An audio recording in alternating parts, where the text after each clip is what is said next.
水を治療の準備を。殺気が隠せていないぞ。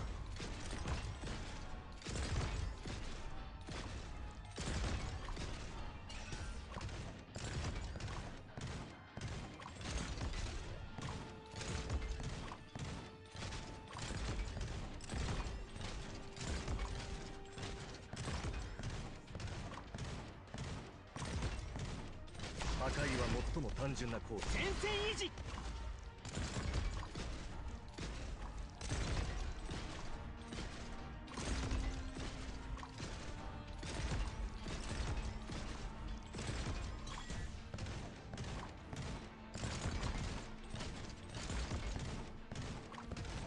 あなたのお薬です。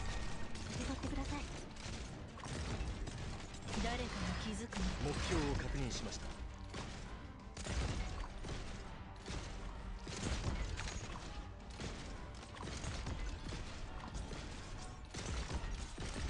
殺気が隠せている。ハンマー一発。足元を見ていなさい。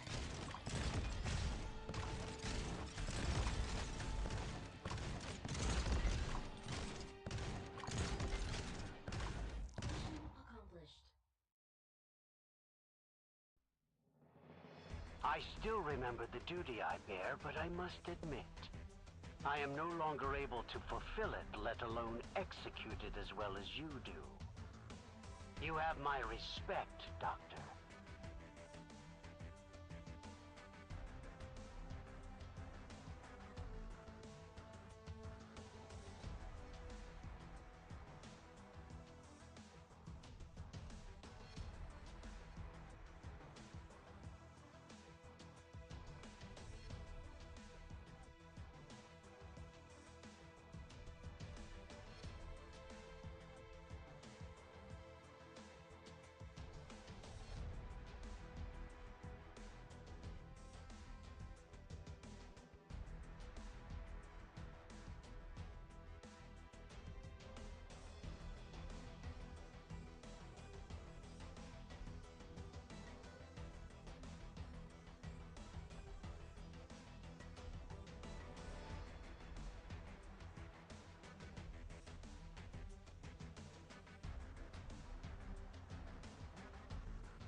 おはよう、ドクター。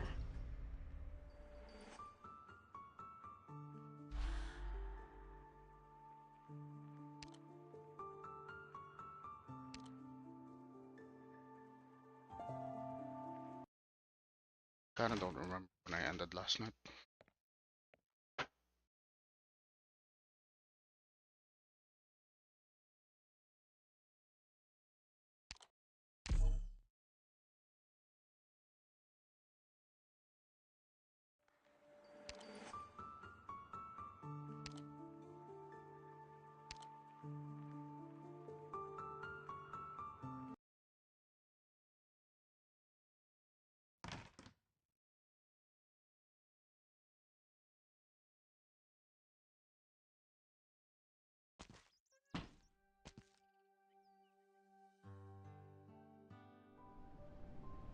This is another bad ending for our girl.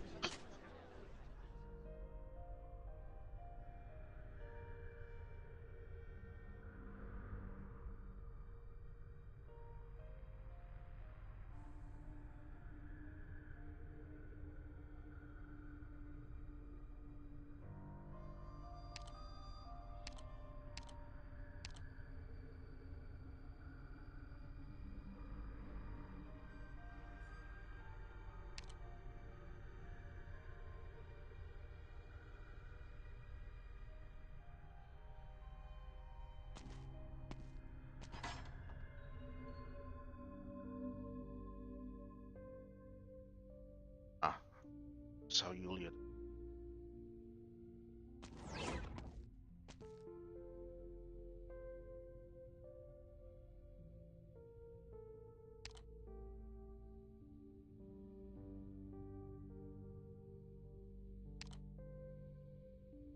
Of course, you're blunt as usual.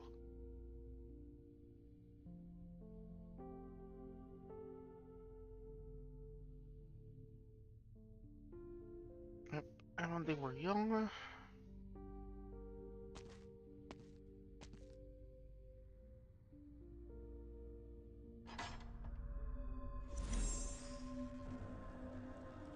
That's where we see the Witch King.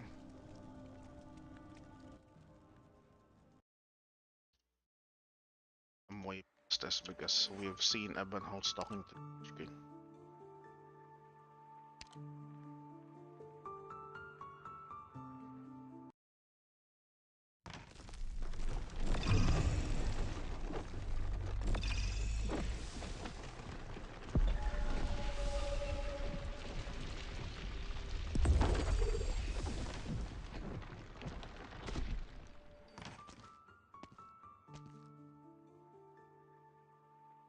It's actually an interesting.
That's the secret of the liches that they hide their phylactery in the other plane. That's why they are immortal.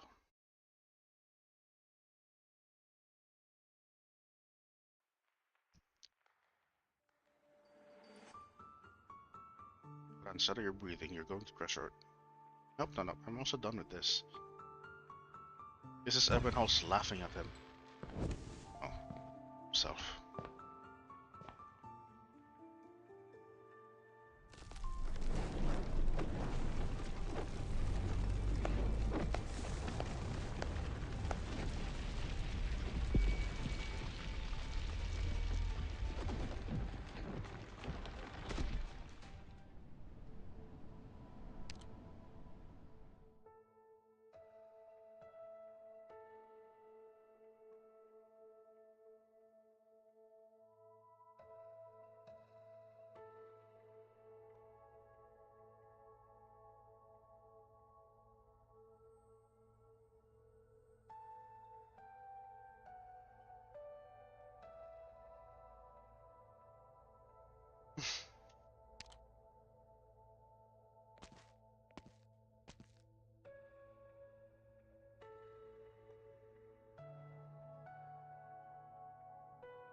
Basically, fucking Witch King becoming a teacher to everyone.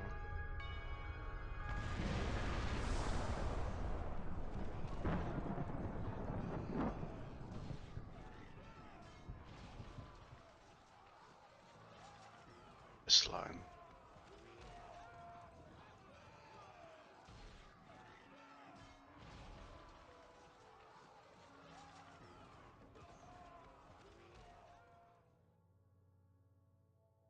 King of Kazakhstan's probably on his throne with Spires, and the founding of a nation occurs simultaneously with a push and pull for war, as it did in Lithuanian history.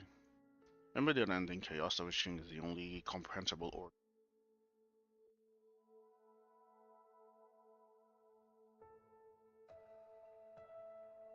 Your enemy is terrifying, so incomprehensible. As Lithuanian, your unwavering cause, even death cannot end. Just as Earth predicted, your path is suffering an irreversible collapse. Do you regret it? If you hadn't become a tyrant, if the internet ever wonder if you were the Witch King, if you didn't stand on the shoulders of all Lithuania?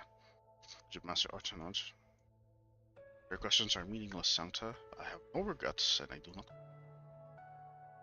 not fear monsters, nor do I fear becoming one. Your Majesty, I'm come in search of confirmation. Confirmation. It has been a long time since someone spoke to me of such things. I seek from you the greatest answer a human heart can seek. A future. An ideal future.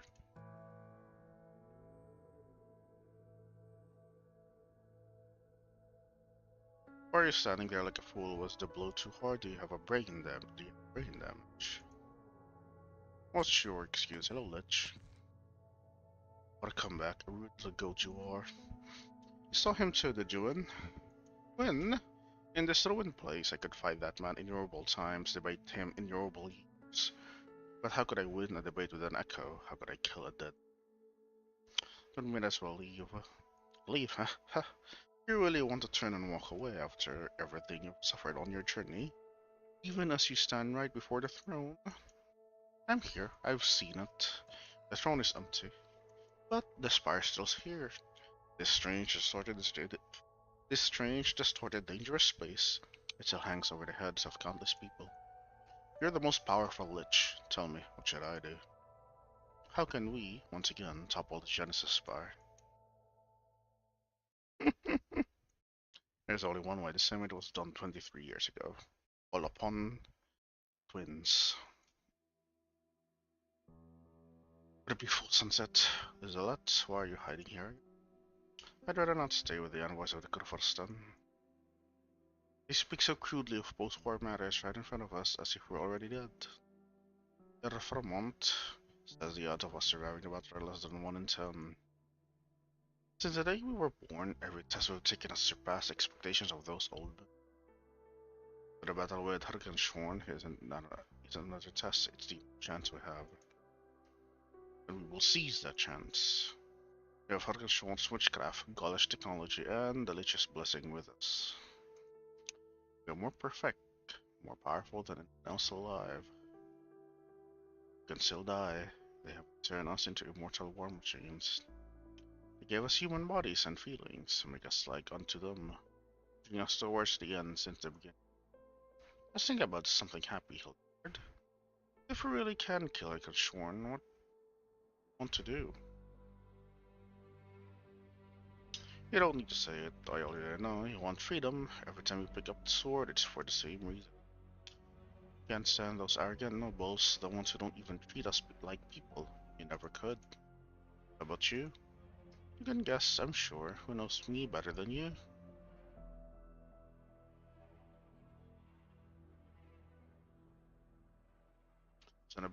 Sun is about to set. Soon all the clouds will fade away. The last shred of golden light. We need to destroy the Genesis Horn quickly. Are you giving up? You conspired with the Lich to use it to obtain Arknights' ultimate power, right? That power, getting it under control, would mean granting Lethania her sharpest sword. But Fremont and I have tried so many different methods to force our way into that space. It's really something. The one who finally managed to open the way was an outsider. Dana. What's your face? Rosa. Arturia. Whatever her motives, she has given us a chance. I will not allow an unknown threat to continue looming over Lethania. Of course, I would rather it descend more safely and discreetly, but at least we can end it down.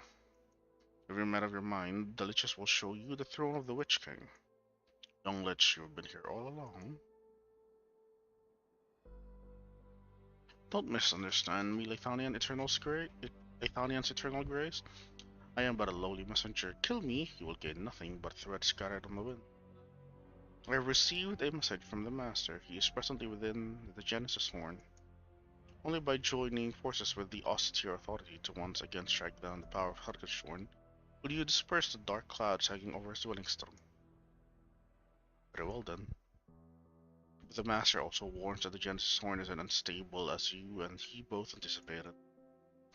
Once Arknights' power dissipates, the spire of Witch King within the void will collapse. Losing the barrier between reality and character causes a more serious problem. I want to see this happen. When the final moment comes, your choice will decide the fate of Lethanian, as it ever has. I don't think it only affects Lethanians.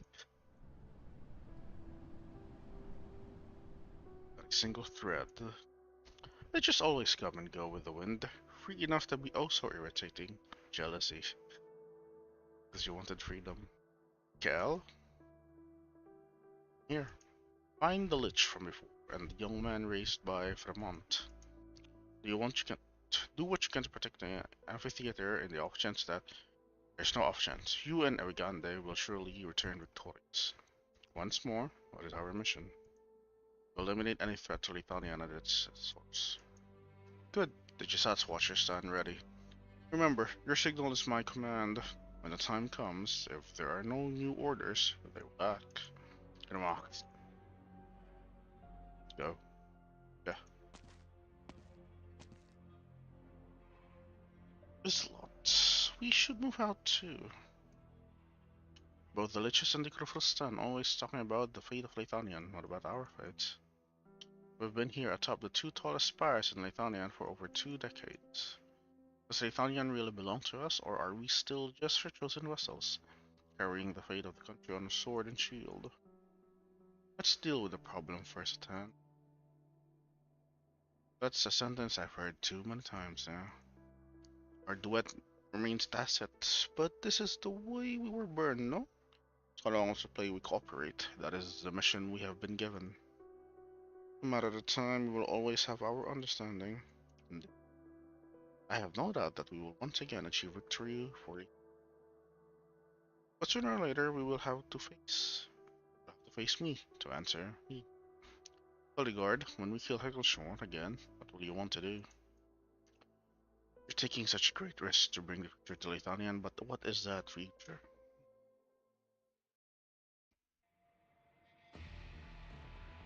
Sing? Yeah, let's sing. Ah, it's getting louder. You can't kill the echoes. They died a long time ago, and they're emerging from another space. The winds are ready to enter the Genesis horn. The spatial turbulence will be more intense there. We'll need to use strings to hold the horn, but who knows how long we can drag it. Yo, this is something only a lich can do. As for me, I must cover the old man and Ebonholm's retreat. Only by blocking these dark things can the people be safe. That's the only way those who've entered the Genesis horn can return safely. Need to stitch up your wounds for you? 9, and the pain keeps me awake. I nearly forgot, right? That's what allows you to move undisturbed at night. Unlike the other Latonian in the amphitheater, who mostly succumb to the tune of the Golden Gesats. It's a good thing too. If they heard the sound of the remnants emanating from the land of the dead, they heard. The Gesats Watcher and Twin Empresses are doing what they can to prevent these and defend the people's sanity. Once the Kaiserine stop playing and enter the Genesis horn, only Gesats Watcher will be left. Their arts are very strong, but arts are arts. How can they resist the chaos of the void? Same goes for you, Lissing. Both your body and your will are being consumed. Your blood will run dry. Are you saying that I'm not an immortal lich? So what if you were? It is precisely because we are liches that we understand the absolute nature of chaos. It is like unto boundless knowledge. What should we do? Admit our insignificance and helplessness, do nothing and wait for a greater power to crush us? Wait for your chaos to devour us. I won't. I'd rather take my life into my own hands and listen to the sound of the last drop of blood falling from my motorcycle lights. Stubborn. I still remember all those years ago when the master rescued you from the Kendemir. We all thought you were minutes from death. You were so small, so thin, so fragile, like it would shatter if touched by a strand of thread. You survived, covered in scars with a temperament more and more like the master. Scar. Danke. It was you who helped me survive, just like the liches have helped Lathonians so many years ago.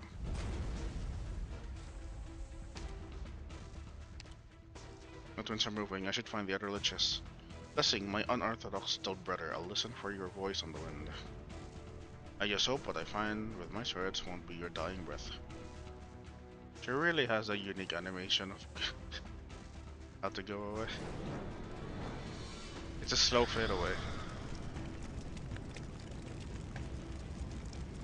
They don't feel pain or exhaustion. They search endlessly from the cracks between reality and chaos, repeating the last hell they gave before death.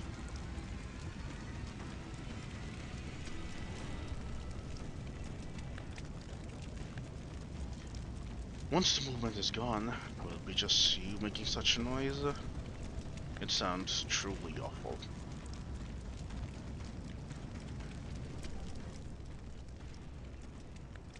He slowly unwinds the wrappings on his longsword. The cloth is long enough to use to cover his ears. He doesn't. After so many years of hard work, Lessing has grown accustomed to focusing all his attention on the edge of his blade. The theme of Lathonian will be rewritten by each and every one of us. And before that, it's just a battle. Victory or defeat, life or death. None of it bears consideration.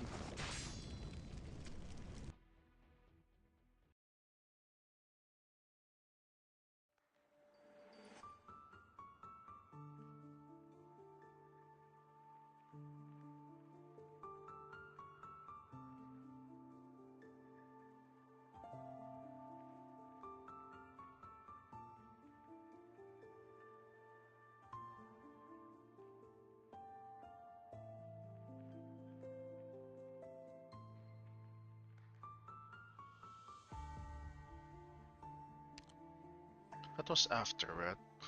God, I should really pay attention.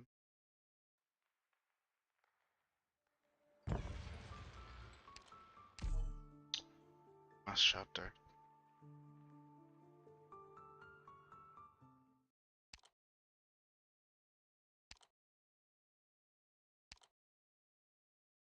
Completely new stuff.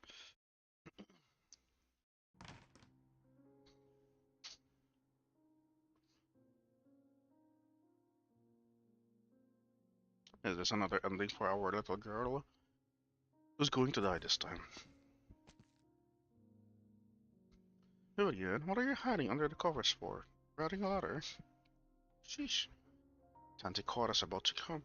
It's about Cora this time. She'll be angry if she sees me awake this late. Where are you writing to? Vati. Father. I pestered Tante Cora for 2 weeks before she finally agreed to sneak me out to do poetry recital at Ludwig's Universität. And I want to tell Vati all about it. I was going to write it tomorrow, but I'm afraid I'll be too late by the time we get back. Not that I have any way to send them, I'll just store them somewhere safe along with all my night novels. But why? Since I decided not to eat candy anymore, I have to put away those childish fantasies too. But didn't you always want to be like those knights, with their shining sword spears sparkling like the sun? Specifically Margaret. Didn't you want to visit the radiant, glowing country? They're too far, it's all just too far away. Moody's not here anymore and Vati sees by himself. I'm on my own too, I don't want to be too far from him. Oh, nothing you said. Continuing where? Okay.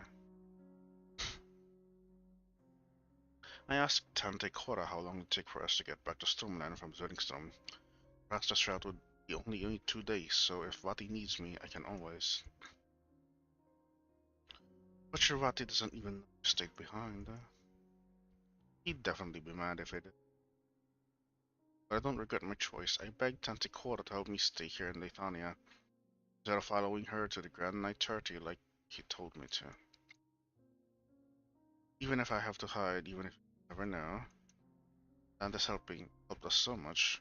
My Mutti said she's super strong, super brave, super gentle. But even so, I'm sure she needs people by her side too.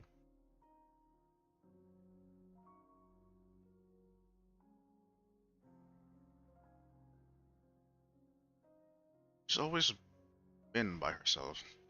I can't do much, but I can at least hold her hand. Hmm? I know exactly what you mean.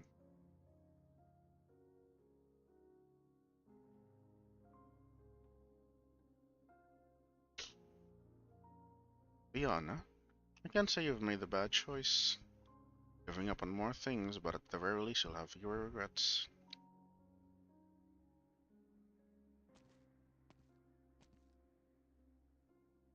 Tante Cora, I think someone stopped her. Someone stopped her talk. I'll go take a look. You should get to bed.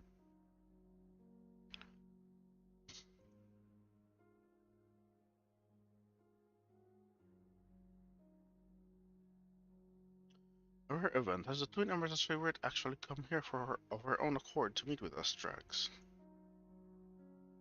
Finally made up your mind? All because of the Hawkberg girl? Viviana is too sensible for her own good. She takes after both Lucinda and Werner. If I had a daughter myself, I can only hope she'd be as tough as kind-hearted as her. That day in the car, she suddenly begged me to let her stay, and I thought maybe things would work out better this way. Better for Werner, and better for me. There around, I can feel myself gradually coming down this time. When I pass by Carl Schmidt Street, sometimes I feel like I can see the marigolds again, blooming all over the street, as if the flowering season will never end. The current situation says it all. As grand Corfors as he may have been, he was incapable of saving his own beloved daughter. Lithuanian's illness still constrains all self-sacrifice, everything for the country's so-called rebirth. It's a terminal rot has lived and strived, bearing the citizens from. Still, I'm elated to hear that her presence has helped you come to a decision, Concert Master. No, Cora didn't come here to. Shouldn't be happening.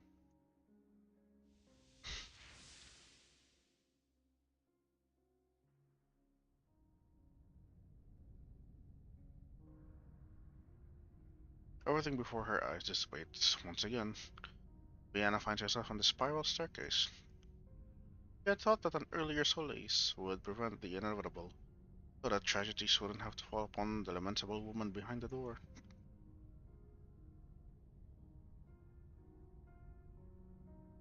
Or at the very least, that she could say her goodbyes before it was too late.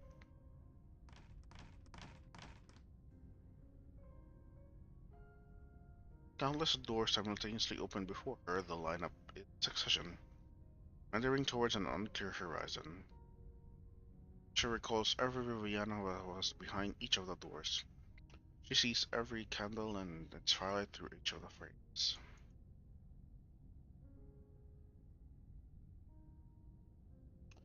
Her parents, or perhaps she herself, a different choice each time, life after life, possibility after possibility.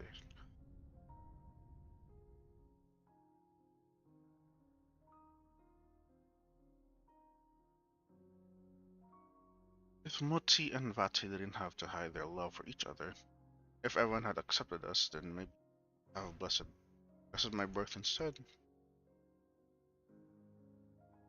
Could we have been happy forever? If Vati could manage to rid himself of all his identities and duties, live a simple, ordinary life with Muti, could we have gotten much a better ending? If we'd contacted McKee sooner and used the KGCC's resources to return to Stormland even just a day earlier, could you have at least seen him one last time? Ah, regrets. If people could see you as a someone ordinary, look at you without scrutiny, mockery, or pity, you'd find a more perfect image or just the right words. If you'd written off the brilliant marigolds and gentle silhouettes before you. If you could just be accompanied by books and peace, would have been less painful. Deserve a better life than this, Viviana.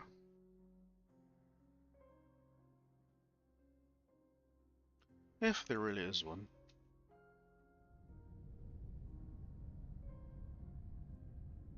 Why does every last one so disappointed?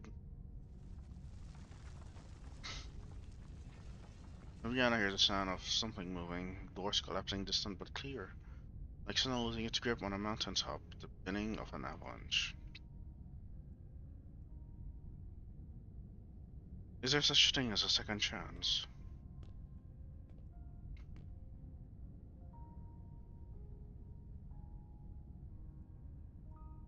She walks towards the nearest door, a new one, just like every other she has walked into. Would there be a better choice behind this door? More satisfying resolution, fewer regrets. With that in mind, she has already opened the door.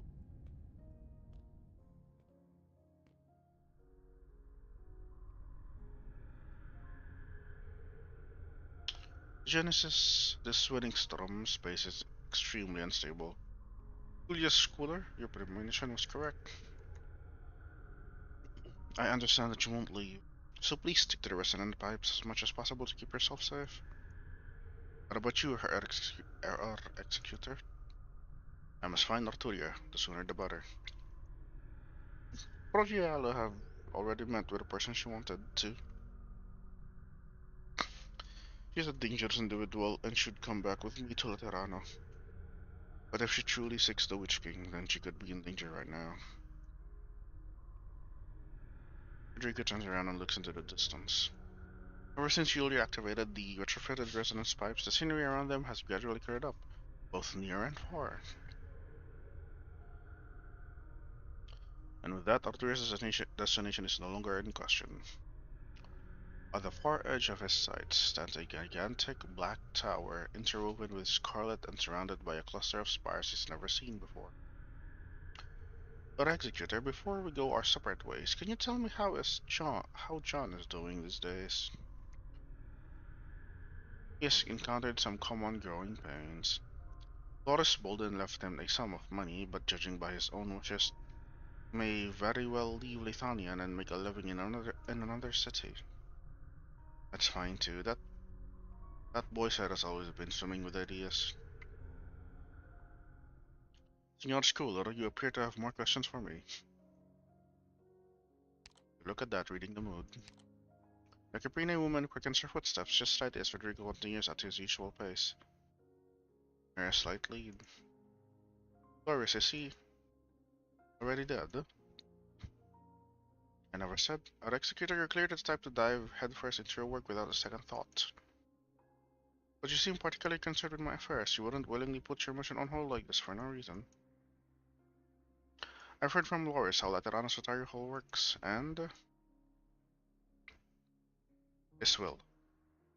Prior to Das Kaiserin Invest, Loris Borden died in the sewers near Bordenshoff's Forest Park while trying to prevent the Witch King's remains from inciting a revolt.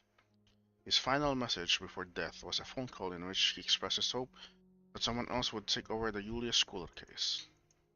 For 15 years, he resented the city of Zwillingstürme, loathed his work at the Gendermere, and treated everything apart from his final battle with it.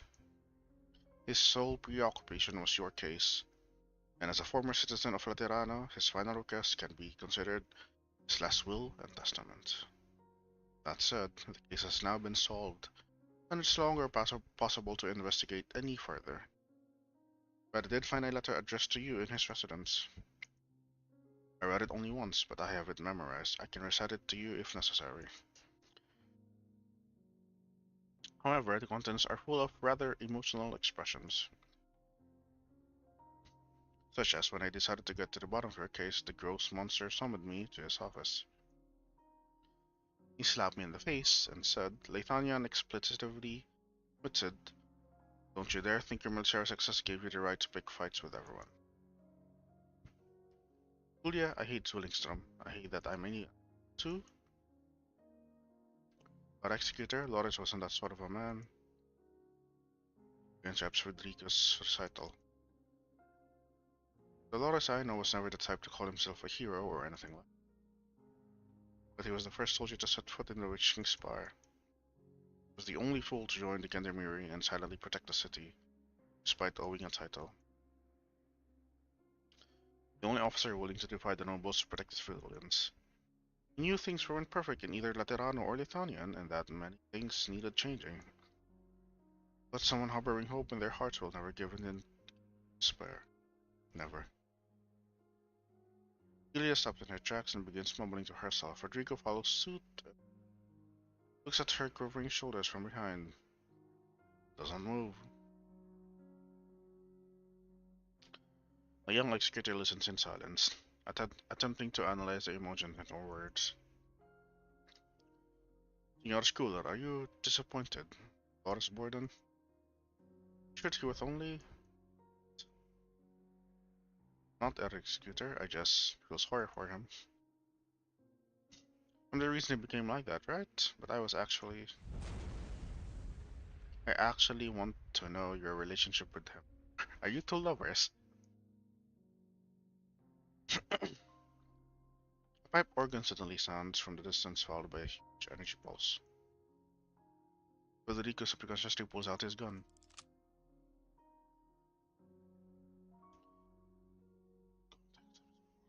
I see. Yeah, the two of you were lovers.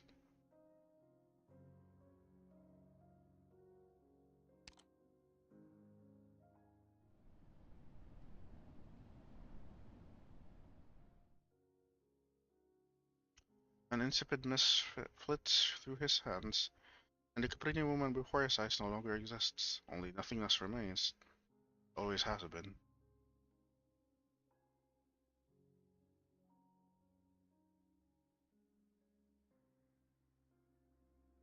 Hmm. He suddenly recalls the flower from the Sanctimonium Ambrosi. Back then, he felt that the flower could be the answer to his confusion. Now he finds himself in a similar situation with no one in front of him. The primary difference is that he is still unable to comprehend the truth of the situation and place he is in. A place devoid of loss or solid footing, only endless dangers and unknowns. This was Julia Schooler's second death. Her preliminary deduction is that she was caught in a wave of abnormal energy caused by a violent impact of the Genesis horn. I will move to verify the precise cause immediately. In short, this too was an accident. An accident that has once again destroyed her life, and once again she was unable to reckon time. Federico is an outstanding executor. He has been with Imperial Hall for 7 years and carried the title of Saint for 2. It's been 2 years since that event. Naruhodo. He calls himself an executioner and an executor, and has witnessed countless deaths. But this is the first time that he truly sensed someone's emotions in their final moment. With regret or sadness. She lived in her own Zwillingstürme for an eternity as she loved and regretted, and death was unable to shake her belief in life. Simple, but intense. Of course.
Hmm.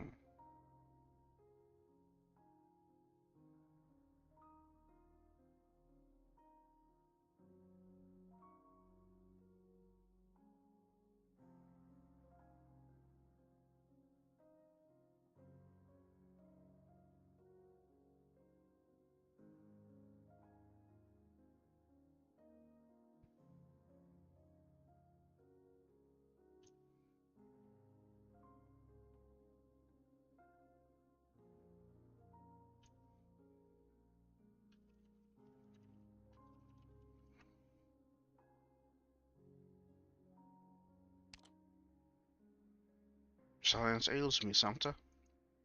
Julia, she.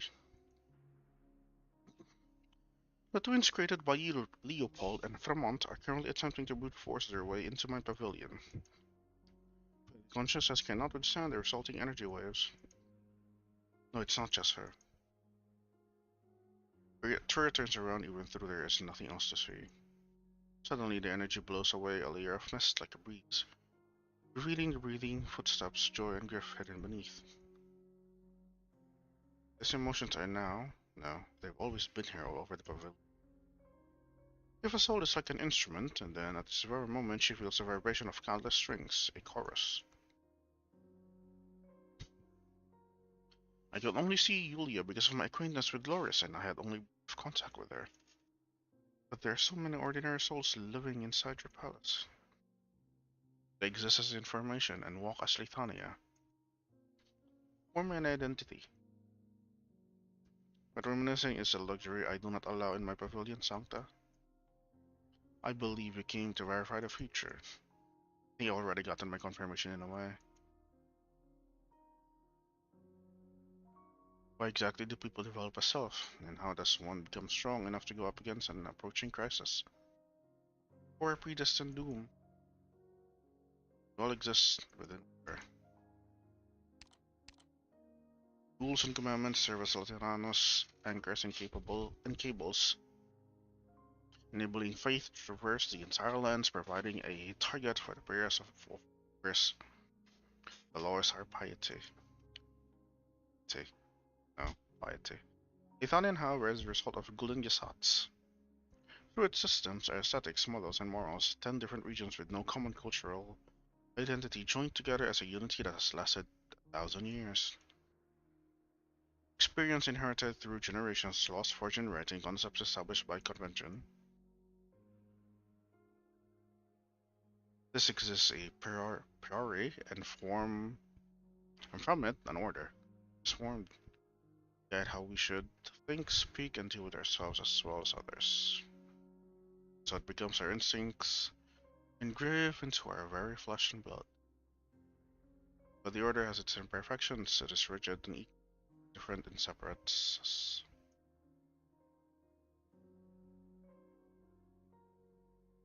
Tirana's order offers redemption to its believers, but the gates of paradise do not open for the sarcasm. It refuses to provide bread for their empty stomachs or roofs to shelter them from the rain. Aegir and Iberia face the same dangerous oceans, but their respective order forbids them to keep watch at the same lighthouse. Our order rebels against us, and we yearn for it still, calling for its perfection. Only order is desired. Laterana's laws hover barely above 100 words, and Lithanian's theme has long been concise. Their minds shallow, their pride false, their senses dull. They regard only the dead as eternal. By this, they are timid, yet also fearless. What is your answer then, Sancta? What do you desire? Motion. We exist in the present, a river whose running flow is our feelings, our discordant and capricious reflections of the movement. Feelings build into emotion, and emotions shape our souls.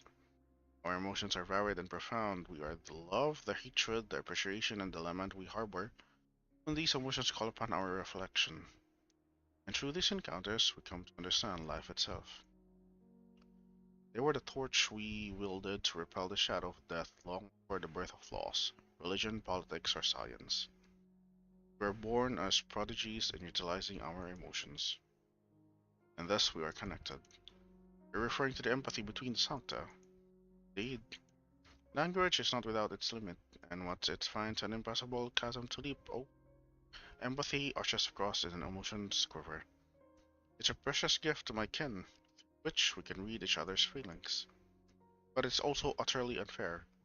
Its creeds are too vague and its benediction too narrow, like a rule written only to serve Laterano's order.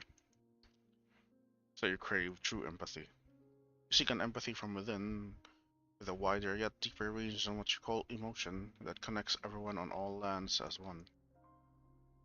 An interesting delusion, Sancta. I've searched, I've tried and failed. Would you imagine it? In a dilapidated monastery, Sancta and Sarkas had been fighting side by side against life's miseries, in their own wavering faith, all to protect a hard-earned garden. Last event. But when true disasters came knocking at our doors, we found that our kin, who had understood and accepted us for 6 decades, still harbored doubts in their hearts, treasures in their fates, and we were always strangers, nothing more. Emotions are as real as the fragility of our minds. We're good at avoiding pain, experts even at maintaining ourselves on it. Conversely, this helps mask our own feebleness. As a result, people cannot feel what others feel. Tragedies will always transpire as long as the despair remains. You and your music endeavor to unshackle the people them with their true hearts, as one would polish an instrument on sandpaper. You attempt to strengthen their souls by guiding them through their regrets. It is a duty you have long since imposed upon yourself to perform. Yes, Your Majesty. Because of this day I have been seeking confirmation. I have a future in mind. In you. In that future, everyone possesses the most powerful soul. Our strengths are unequal, unlike yours. Your tenacious soul can't be shaken by anything in this mortal realm, and even in death is powerless to wipe away your struggles, pursuits, and conquests. Others are like those Cora, Yulia, or the souls in the palace. They are uncornered with greater undertakings and simply love the lives they live. But still, they dare to fight against the turbulent waves that are engulfing them. Wait, Cora? Cora wasn't in here though. Of course, we will persist in a pursuit of happiness, but more importantly, we will no longer avoid pain or be ashamed of it. We as people should suffer, and we will suffer. Our apathy, doubt, confusion, remorse, shame, grief. These complex emotions will no longer leave scars deep in our hearts, nor will they remain untouchable beyond the realm of words. We will no longer shy away from the self-expression, nor will we struggle to find ways to do so. Wish we will understand how to live with ourselves and live a strong will. Sancta, the results of your performance are often unsatisfactory. You should know that for most, emotions are inadequate guidelines, and wholly following one's heart will lead to dire consequences. Crafty is the creator who, for each house built, has orchestrated a blizzard that brings its ruination. Yet you hope for your future to include everyone. An amusing delusion. No, your majesty, it must include everyone. Indeed, your existence is an exception to the laws and reasons that govern these great lands. Born from order, yet ruling over it. Incredible personality, formidable strength, boundless knowledge, adventurous spirit, and insight, all condensed into an essence of one. You have glimpsed beyond the horizon of perception to the black woods of mystery, and even the power to traverse the unknown in your hand. But they are also the root of your madness, your downfall. These extraordinary qualities and deny unattainable achievements built upon them, they cost to exist with your demise. It's a cage trapping us all. You should not expect any individual to break it open, however powerful its soul is.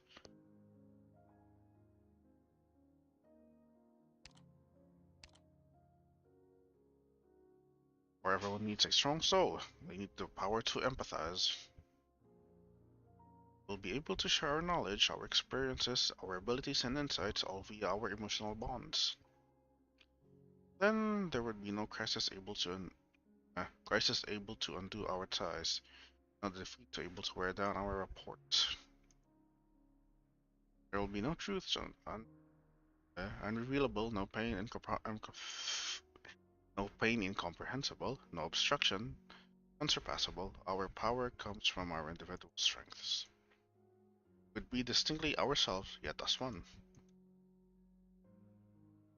And when adversity and the unknown are at the gate, they would find our sanctuary unbreakable as our collective emotions have formed a wall of steel. Thus I am here. If a strong soul can truly exist, strong enough to resist a predestined doom, then by no means should I ignore it. Sure. Much have you witnessed and experienced, and devoted you are to the power of emotions. Why, then, did you not seek it from yourself, Sancta?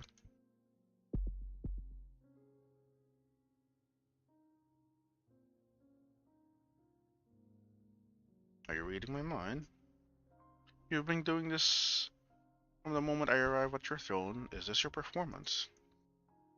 A performance that befits a performer like you, Pilgrim. Everything in my pavilion I command at will, and they are mine. Accumulated guilt.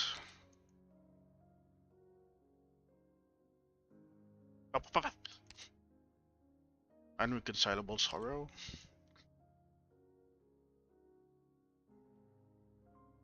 Hopeless disappointment. Powerful courage.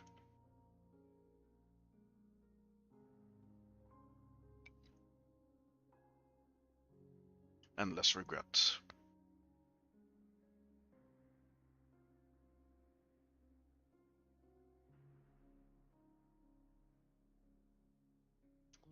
Unwavering affection.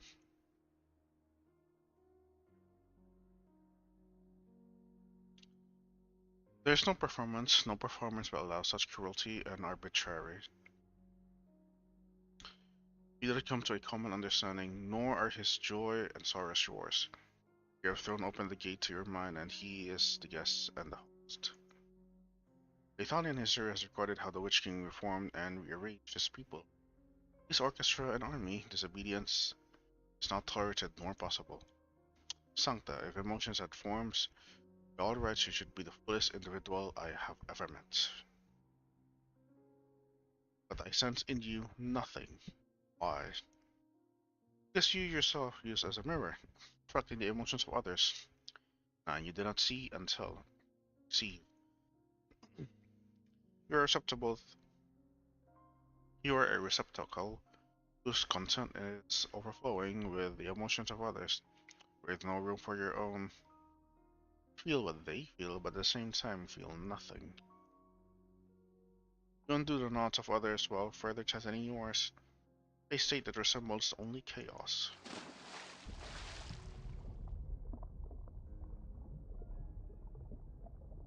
Arteria feels a pair of hands on her.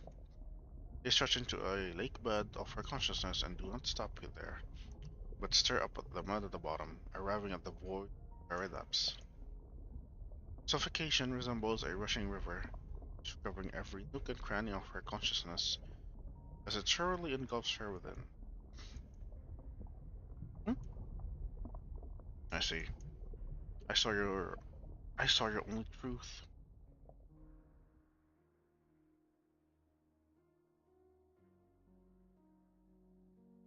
The Witch King remains silent for a long time as he stares at the person before his throne. Arturia has never felt her heart beat as fast as it is now. Sancta, the future you describe does have its value.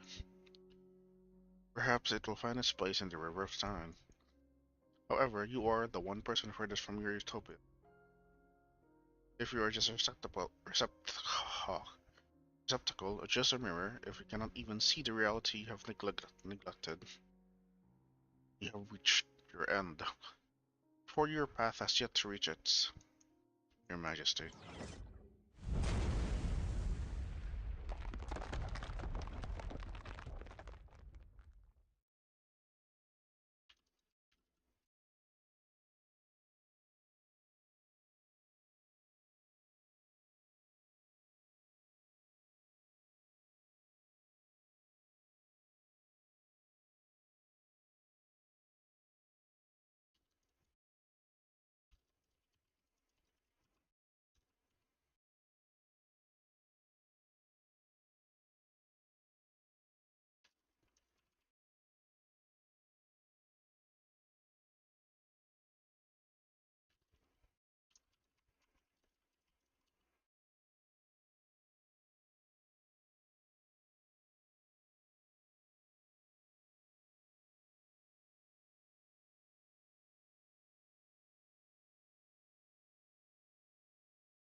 Your audience is over, Sancta. Your request I will not answer. Now bear witness to my end. New guests at my pavilion, very well. Come forward, twins. I recognize you both. At first, a pipe organ hums in the distance, and its sounds reaching the throne loud and clear. A gentle shade of gold follows like a splotch of rich ink soaking the view. The color climbs over the palace walls before melting the pavilion down. Brilliant rays of light dye the clouds a red, and Zwillingstürme glowing sunset illuminates the black spire that had long ceased to exist.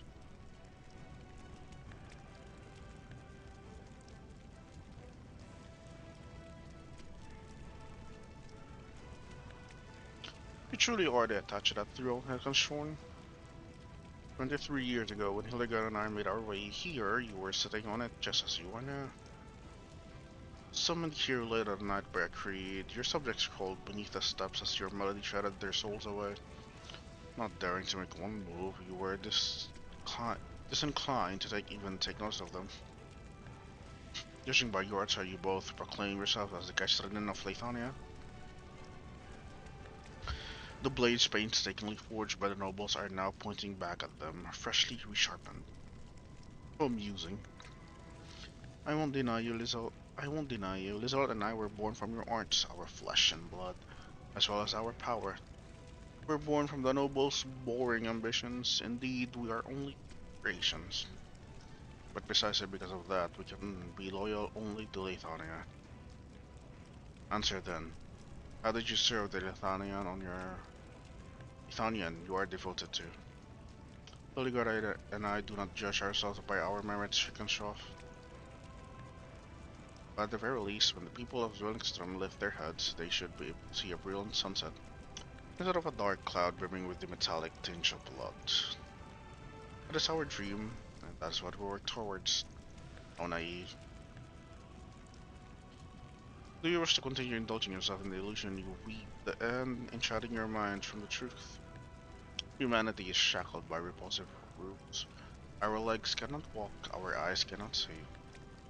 And what kind of future can you possibly bestow to Lithania, given your wayward minds and narrow sights? Is the Witch King who nearly drove Lithania into the brink actually rebuking us for our incompetence in giving her a future? There's a lot, we don't have much time. We've performed together on every one of the 23 celebrations of Lithanian's rebirth, and your skills have never faltered. I hope I can put the same trust in your combat practice. You and Lithania have my shield, Hildegard.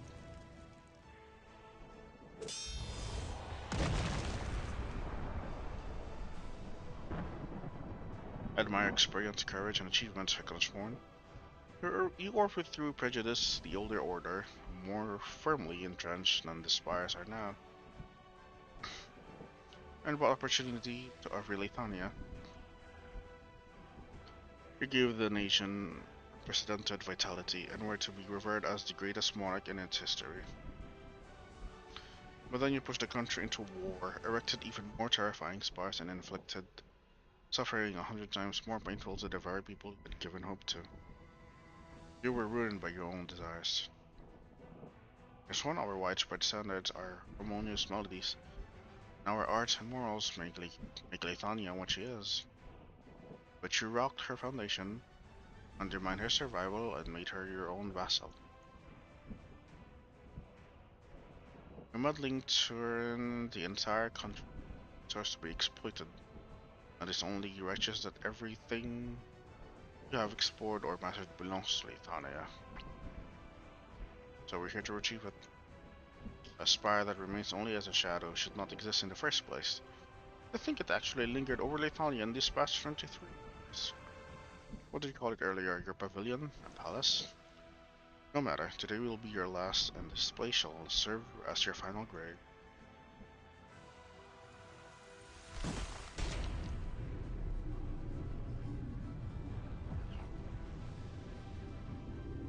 Prodigium clusters surge from thin air, first hitting Vermox's blade before fragments splash onto Ergan's shield.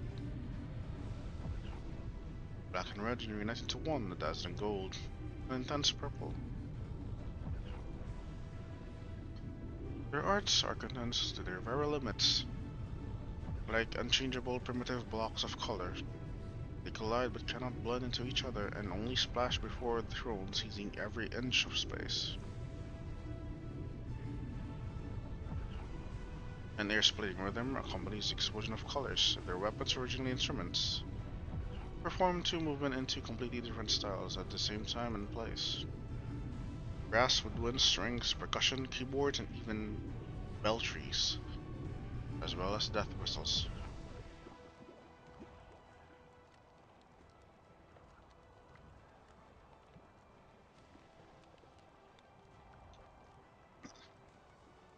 The rusty reeds beneath Sargon's golden sands. The flame wreath amber under the sludge of the black flow, with the rootless flower buried deep in the frost-bound soil of Sami, and the boundless chaos itself in this Kargerik.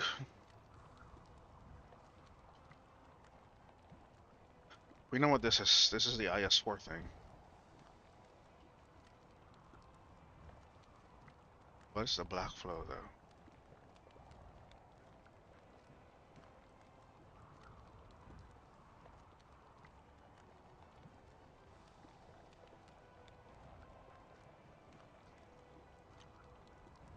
Cosmos coexists with its voice within the Witch King's melody. Notes are woven, conducted, and played by his son, and notes to sing a melody of the Witch King, to sing a melody for the Witch King. This mortal realm will never again know a symphony this glamorous, harsh, and illogical, yet also is spectacular, majestic, and striking. Ergande and Grimac's duet is so simple. Harrison. The notes gently rise and sharply fall, with a dignified and imposing pipe organ, resembling a castle encirclement by mountains, while the ethereal violin is like a waterfall pouring by the citadel. The sound of water splashing onto a rock is so clearly audible in the room furthest from the waterfall, but even in the closest, it does not sound so noisy. Two act like one, their movement as harmonious as if they had never split.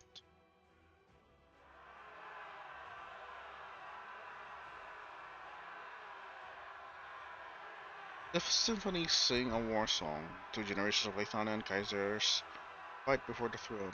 The entire pavilion, both their sun and table and military formation, history bends and rewinds at this moment.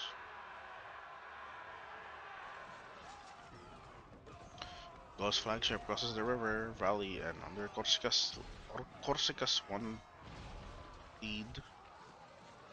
Soldiers bumping shoulders, they form a thick cloud and tear up Stumblin's iron curtain like defense line.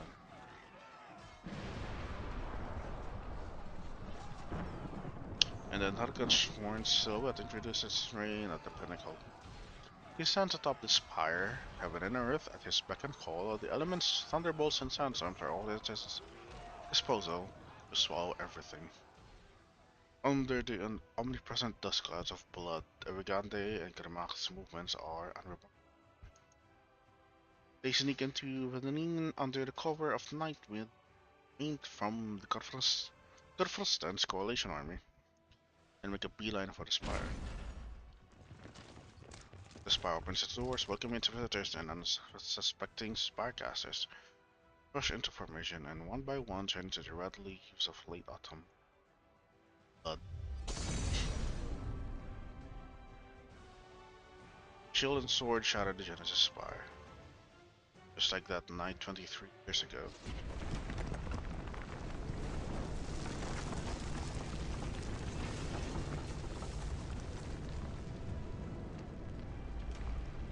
The pavilion and everything in it are disintegrating, dying. The pavilion, this imperishable hall, is not my creation nor the work of anyone else. It is the accumulation of mankind's immeasurable sacrifices. Technology, art's evolutionary experience, every choice, every regret, every affection and every resentment, every hope and despair, every thought, every prayer, the birth of death of every civilization, everything remembered and everything forgotten. Just recheck something.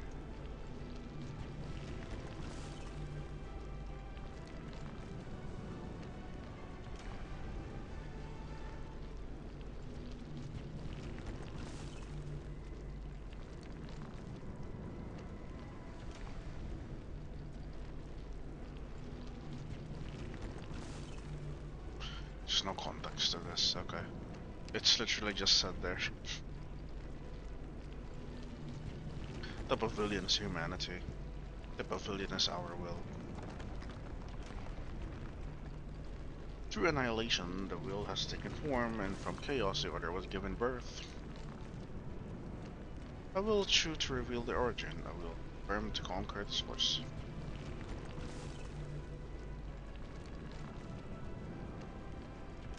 The beginning of annihilation and the source of chaos were both mine to wield, and thus I compelled Originium to reveal the nature of its being, to present the fact of its origin.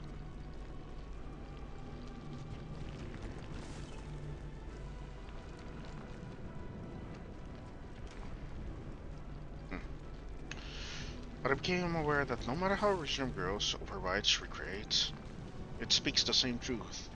Truth laid bare right before our eyes all along. It says the creator who was at the source of making was also a creation. It says that the denominator reigned long before its domain came to exist.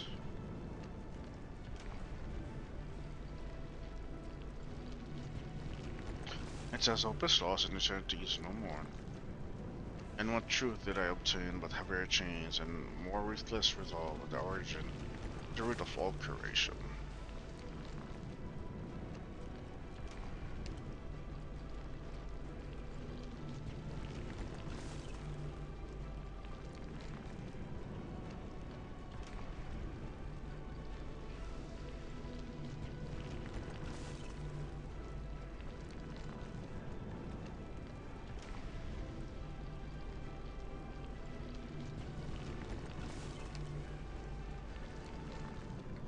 Undeniable as the silence of death, unextinguishable as the light of stars.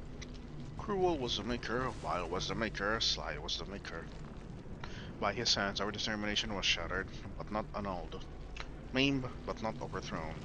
It forged our sharpest sword, it built our toughest prison. The truth is laid bare for all to see. But how can a seeker challenge the truth with their volition and sanity splintered? Let the truth be seen by all eyes, let their reason be heard to all ears. Your determination has guided you to my pavilion, more will follow.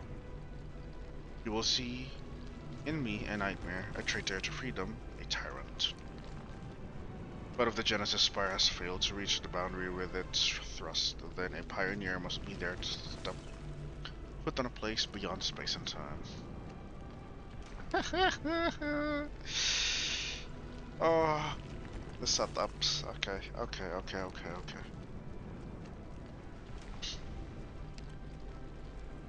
You know what all of this is referencing? If the root of all creation poses nothing but shackles, then we shall be the hands holding its chains. If the Creator has willed the extinction of his creation, we shall be the bell to toll his demise. Void cannot and will not be the truth. I will never allow it, nor will I excuse it. Hearken well, Higgleshorn's ultimate vision, his sins, his final will. The Creator must perish. The Lumberjack.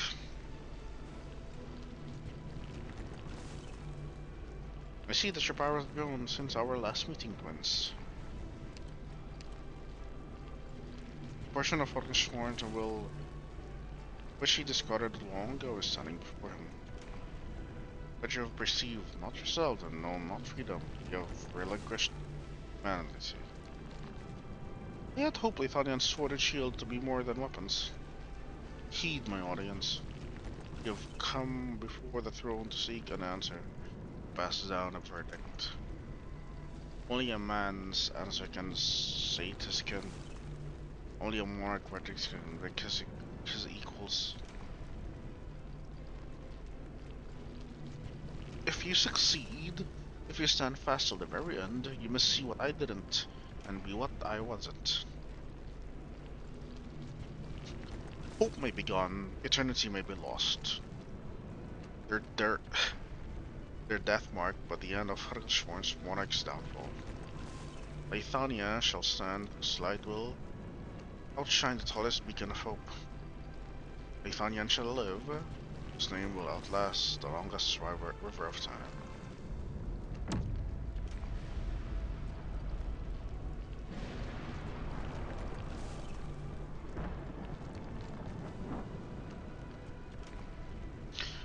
It is a rhapsody, he roars a fanfare, he demands a concerto, and now thunders have joined the chorus.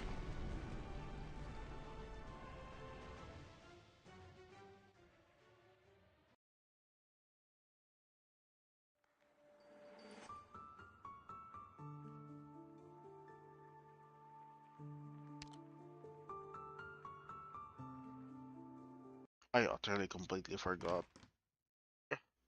Uh,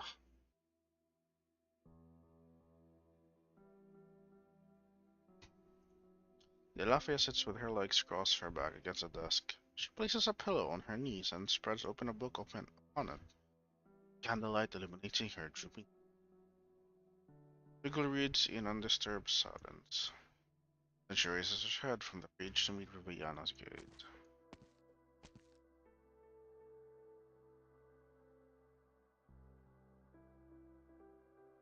You don't seem surprised, very surprised to see me, Viviana.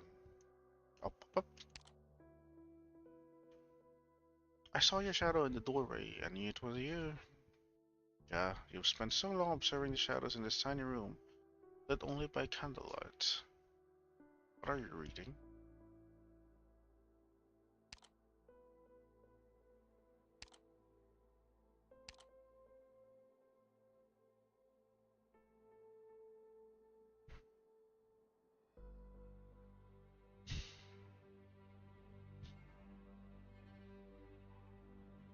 The last night. Okay. I'm currently at the third to the last chapter. Behind the nameless night is a huge and lonely lighthouse. Their relentless waves push him and his steed, Rosinante, back. But they roar as one, and towards the huge waves as dark as night. Charge. Kill the ocean. Eek, no spoilers, please. You'll spend a night reading that paragraph over and over again until you fall asleep on the pillow in your arms. Until Mutsi return in the middle to blow out the candle. Huh, how do you? Of course she knows the room, posture, the book. This is her memory after all. Brianna retreats into the doorway. Sorry, Vivian. Question about my life. To look for the answers. Just maybe there's still time to open.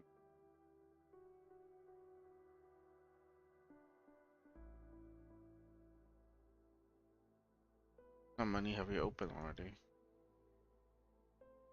More than 100? We already lost count.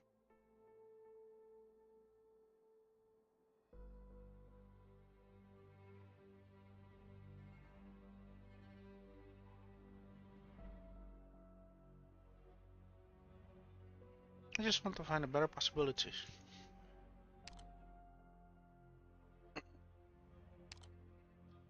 Oh, and what if we still can't find one? Is better something clearly defined, like a math problem?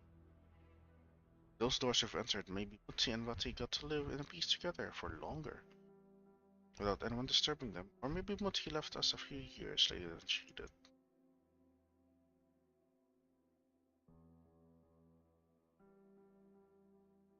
Think about it, how do you know you haven't already had across a better answer?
How can you be so sure you'll ever find one in the first place? What happens if you do? It won't change your past. What's meant to happen has already happened. But always said that if it had waited at Marigold Alley for just 10 more minutes, maybe he would have met with Uti. Everything would have turned out differently. A pity fate does not afford us a chance to start over. Even if he did meet her, he'd still have to leave anyway, right?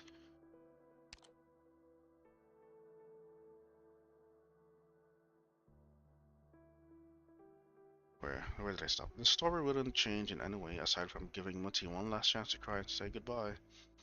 Or maybe you're actually hoping you won't find a better answer, because then you tell yourself that this was the best of all possible worlds. I just don't get it. Aren't you thinking the same way that Wati did? With Dan.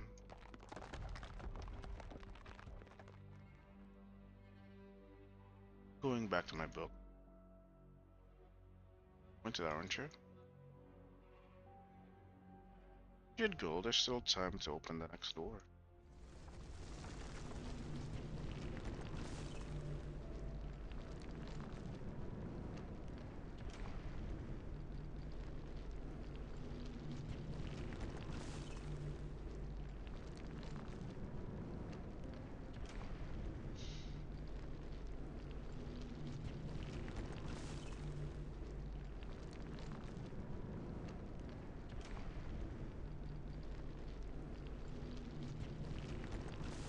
Viviana turns around, the line of doors collapsing in a succession coursing her eyes, like dominoes toppling into one another or the fireworks in her memories going off night long. The rumbles travel from afar, reaching the tallest spire in Sturmland. Her father seldom comes here as the Crofurst. Yes, he has to receive an endless line of visitors on festival nights, and her maid mother will be busy serving them until the early hours of the morning. She would huddle in the corner of her room, just like now, and shield the sounds outside with books.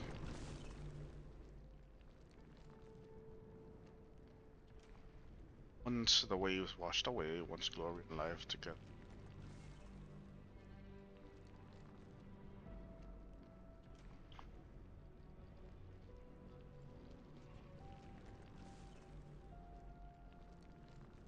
The world and all of its beings fell from zenith to nadir, becoming dust.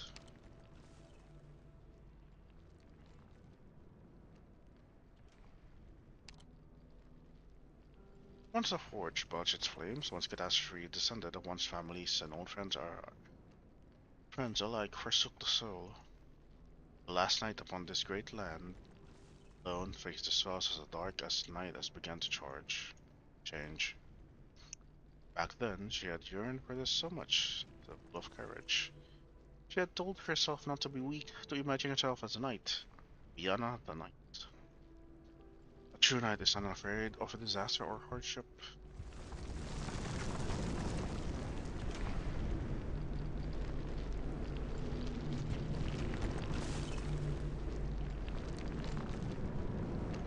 The collapse was clearly visible, its ruin right before her eyes.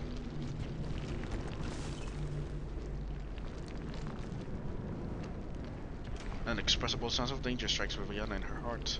She suddenly feels a strong premonition that collapsing doors are not simply a manifestation of her repeated failures. If this tiny room were to be swallowed up, something truly would have wipe away, something would be lost forever.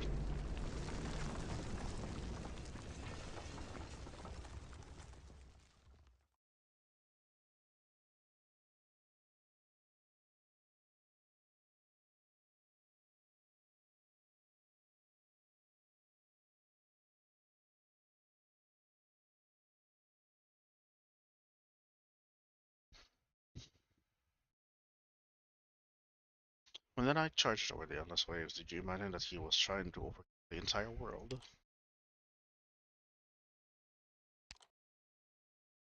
No,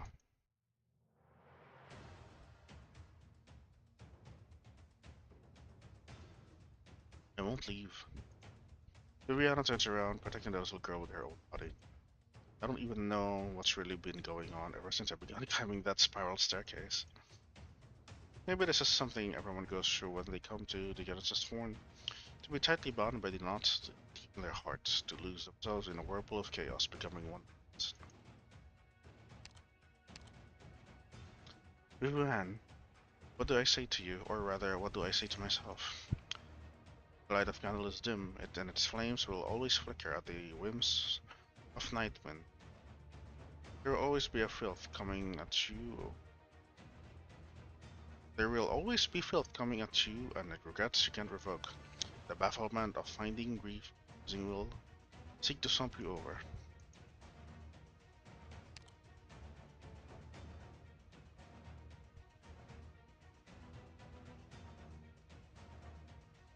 Is this intentional?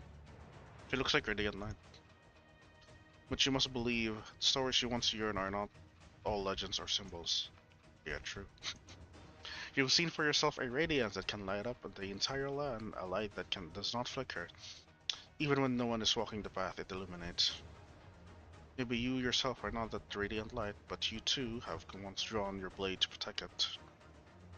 Never forget this, Viviana Droste, you are a knight.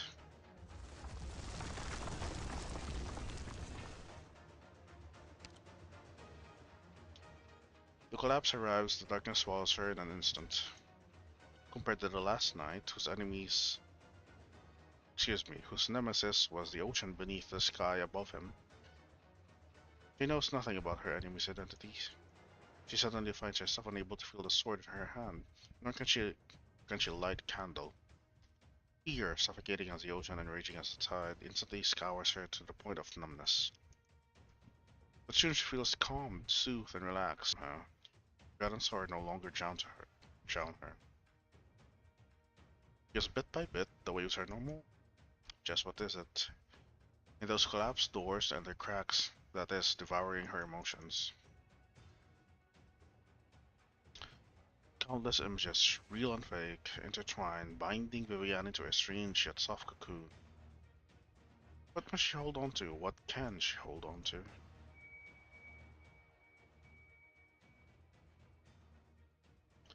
A dazzling light fills up her vision. She comes to a stark realization. Tested by a dark, bitter, and thorny path, and scored in history by its legends. A knight sword staff that even time itself can never wear away.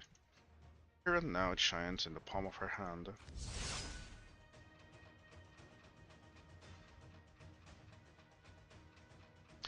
She tightens her grip with the weapon in her hand. The knight now wields her sword staff and cleaves the darkness ahead. It's also a sword spear.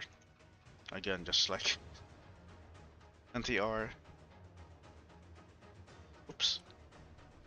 Its radiance intensifies and resplendent gold builds, all delivering its radiance toward the of time's space.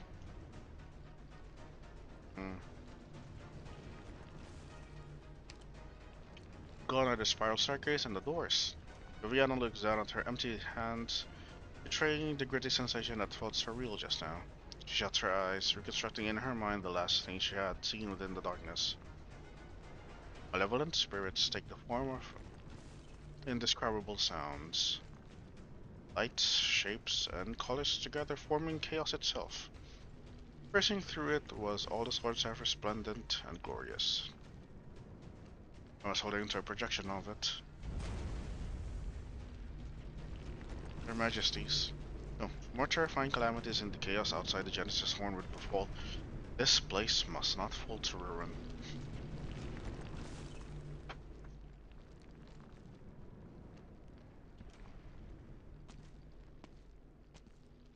Vermont? Ah. The twins failed, yet you have come to conclude my concert at the end. You have been but capitulated. Capitulated.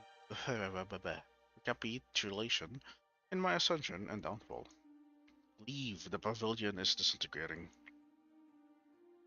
Huh. Or are you here for your phylactery?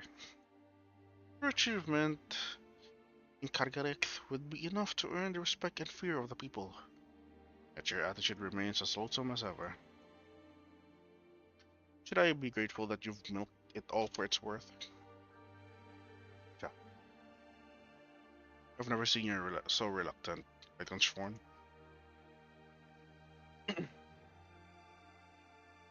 But I must have it back. It will have no role to play in It will have a role to play in Kasdal's survival. Oh, for fuck's sake. This event is a lot. I've dragged this on for too long. So many years have come and gone. The Lich King's court would have left Lathania ages ago. Exile? You had the chance to perform this witchcraft long ago. In that secret room Ludwig's Universitat. How long has it been, though? As the count time outside, 130 or so.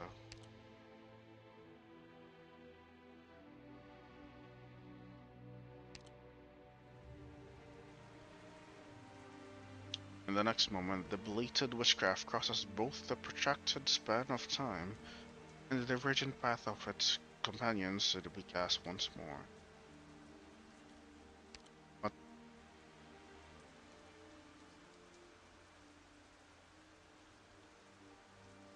okay, got it. Heavy grizzled rain falls upwards. Targarek seems to be flipped over by the stream of flow, and the exile, which is taking his full effort to perform, is soft, created with an unusual beat. You have never made yourself a greater fool, Framont. Phylacteries are a knot you liches tie inside the veil, one that resonates with your life. But it is impossible for you not to feel its presence. Raindrops cluster into strings, dancing in the void to the rhythm of Fremont's breathing. His breaths are nothing unusual, but a long-lost abundance of emotions wells up from the depths of his soul. Fremont casually touches his pocket, only to discover that his lost key has been lying quietly there, within reach all along. Did I not already return it to you long ago? Fremont, the phylactery is a constant, a keystone upon which liches accumulate their time. We are always one step ahead of death. I am not. A fact you Mr. acknowledged. Why?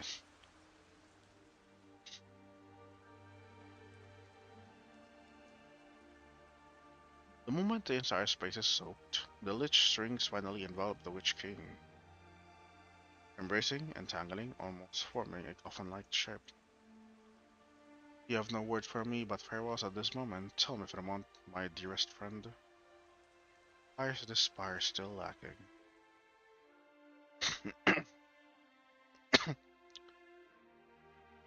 Up, up, up. The age-indifferent lich merely stands before the empty space without a hint of expression on his face. The traces of the exile scatter, and the threads fill not the Witch King's presence, as if the ferocious Caprine with the twisted horns have never existed in the first place. His final murmur remains in the air, as weighty as interrogation, as light as a sigh.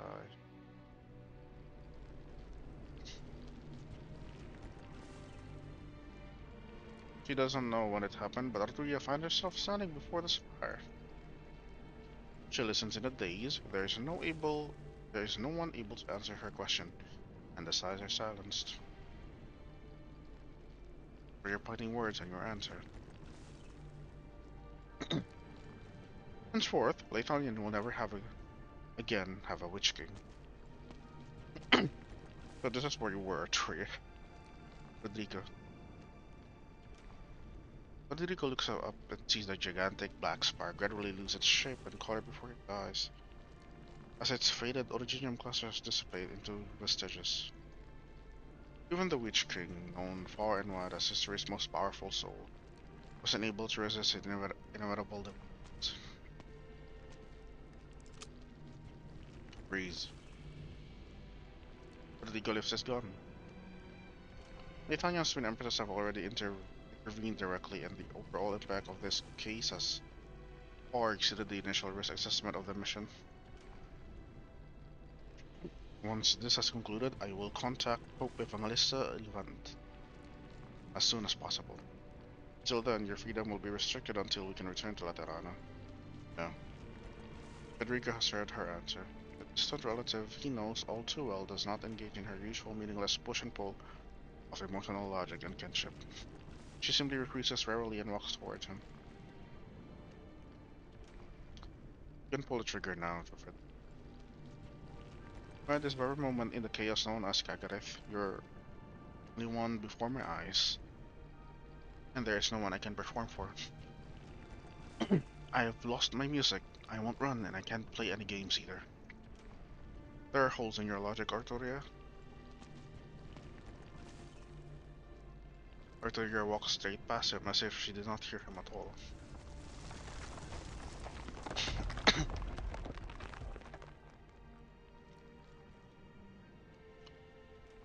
The Genesis Spire is disintegrating. Horn is dead, so naturally the bubble he was bracing will also burst. Is she really no longer here? You don't believe your own eyes, even after dropping that attitude of yours not so long ago. So in the end, Grimak and Egregante were still the only ones who could kill her. Wonderful, you only sound mildly disappointed this time.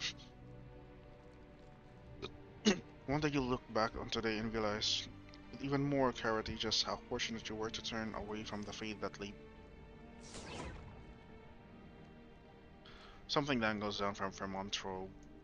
Suddenly Ebenholz realizes Vermont's shadow has remained in pace. In peace. In pace? What? Even as the man himself just stepped close. Oh, right, in pace. The shadow wraps around the crumbling throne, stretching all the way along the steps before gradually coiling around the entire spire. A shadow. My shadow, huh? Let your eyes deceive you. What you see are my threads, my destiny, and the essence of my being. You are the second Leithanian besides Circushoff to perceive my true form. Are you using your life threads to hold up the collapsing space? But aren't they more important than the flesh and blood to your liches? Circushoff did a lot of disgraceful things, but he was right about one. Annihilation is almost upon us. If we let Kargerik leak out and deep fry Leithanian into cavity of nothingness, we'll all be gone, lich or not. So run, little lamb. This place cannot hold the living for much longer. Leave this tomb quickly, lest death catches up to you. Are you gonna be gone? You're kinda important, I like you.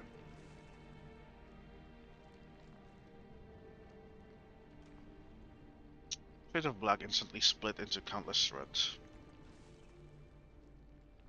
Like toward every falling piece of debris and crack in the void. The vibrations still intensify. It's too late. The collapse is right before us.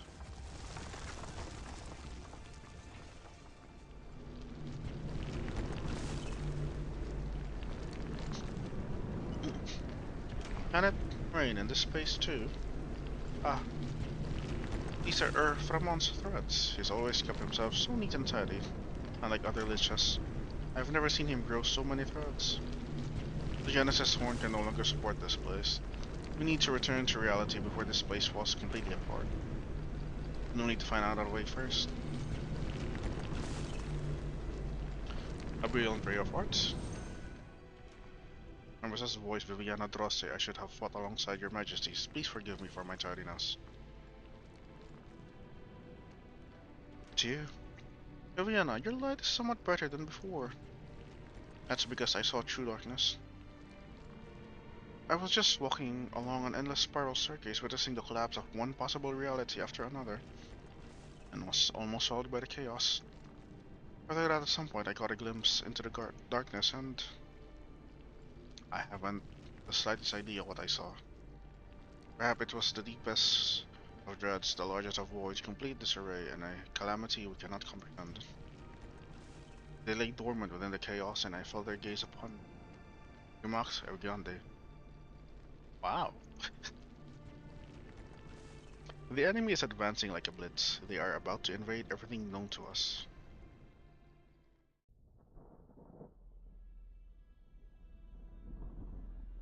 I can't feel the thread. No. Oh no. The threads are all vibrating together. They're so intense. I can't make out the one connected to the Genesis horn. Listen.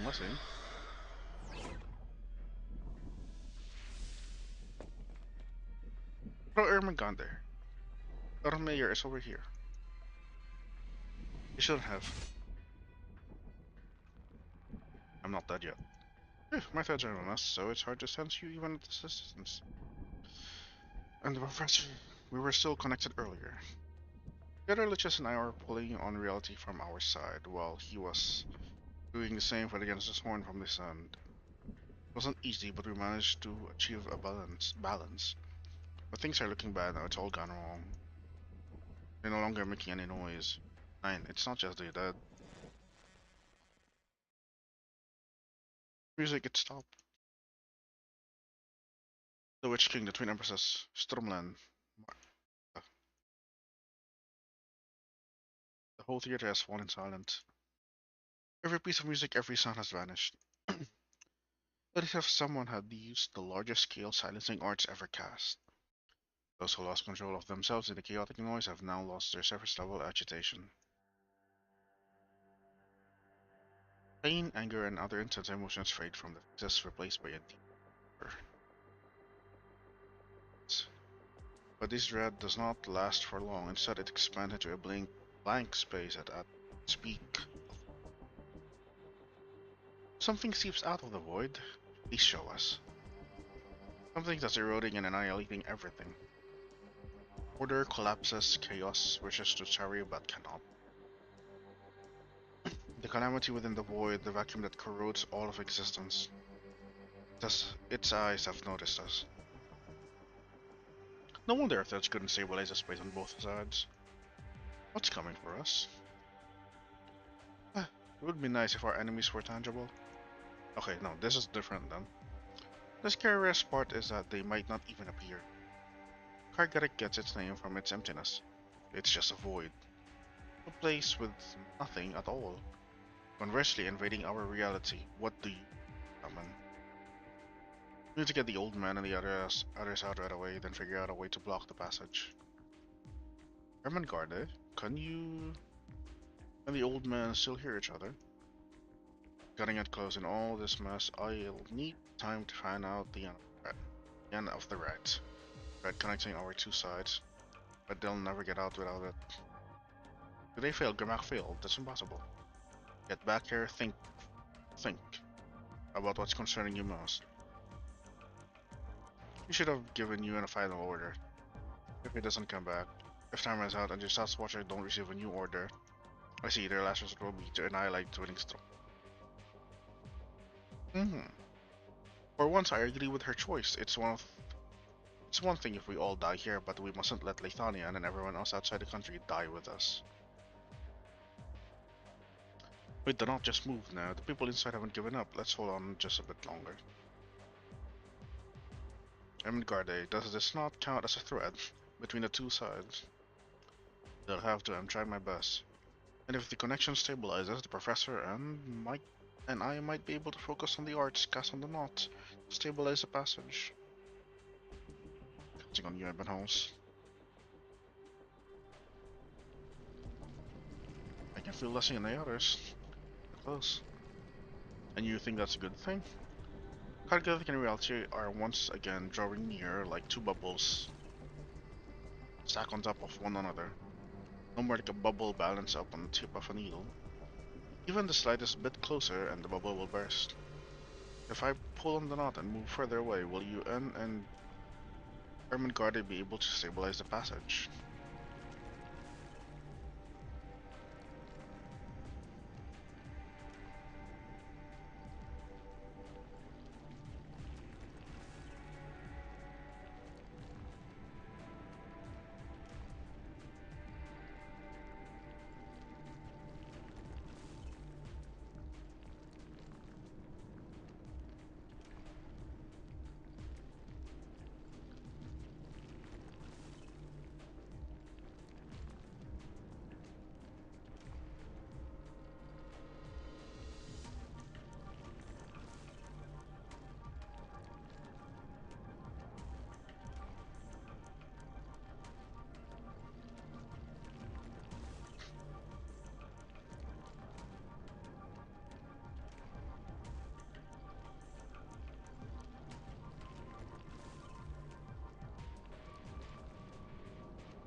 Stay away from the edge of the bubble.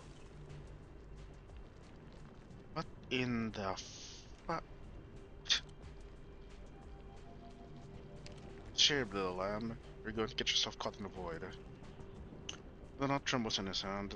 I was gonna feel the hand gripping the other end. A hand already numb from too much time spent swinging a sword. Up. His strength spent, his arts nearly exhausted, his wounds no longer bleed, and his pain gradually blurs. His duty and his will remain seated deep within his brain, pulsing tenaciously. Such concepts are difficult to describe after language itself has collapsed. Why did we come here? Why have we been fighting? Why were we born and why will we die?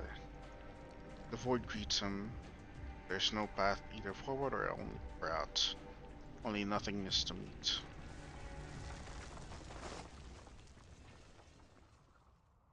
Ebenholz is falling. And at the end of his fall, there will be nothing at all.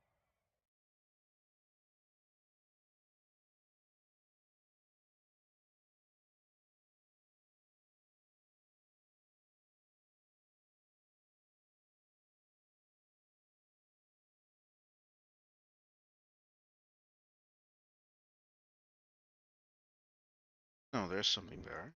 A warm shade of white. A radiant yet gentle glow. Ebenholz suddenly realized that while he didn't have the time to find a cello playing Sancta, it's found the answer. The emotions and memories he shared with him were not bestowed upon them by any person, or even fate itself. The most beautiful part right there with him has always belonged only to them. A smile, a piece of music, a touch of hope.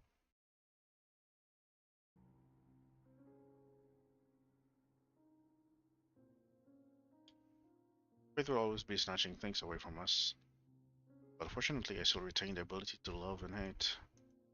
Zwillingstürme's glowing sunset, ardent marigolds, a child with eyes glistening like a lake, gentle parents.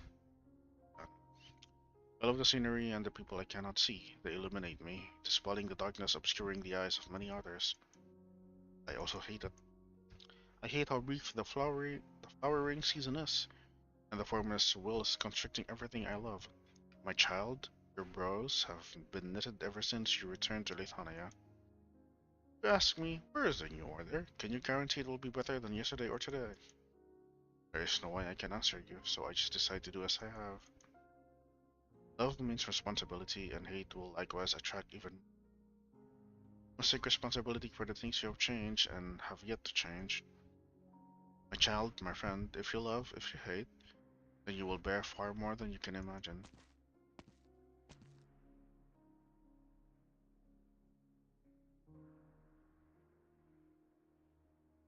I doubt. Is that a form of cowardice or bravery? It's the old priest. If cowardice, then why did I mix the flesh and blood of those monsters into our sacramental bread and wine, willing to place my hopes in a different faith? Yeah, he gave. Yeah, almost became a fucking seaborn. If bravery, then why did I retract my hand? Did the vivid and hideous living tissues frighten me at the last moment? For 60 years I could not see the elusive paradise, while my life fell apart before my eyes. I do not want to pray, but it's all I can. Who wrote the laws? Who ensures their purity and integrity? I ask my faith. It stays silent. I dare not say that I've already rid myself of the delusions embedded in the depths of my mind. No, I still harbor doubts. The monastery gets further and further away, and I find a handful of seeds in the folds of my robe. Oh Clement, my son, where you'll find them a patch of moist soil. But if I were to die on the road, I doubt our laws, questions my cowardice, suspect my bravery, and doubt pushes. Oh, Clement was your son. I kinda forgot about that.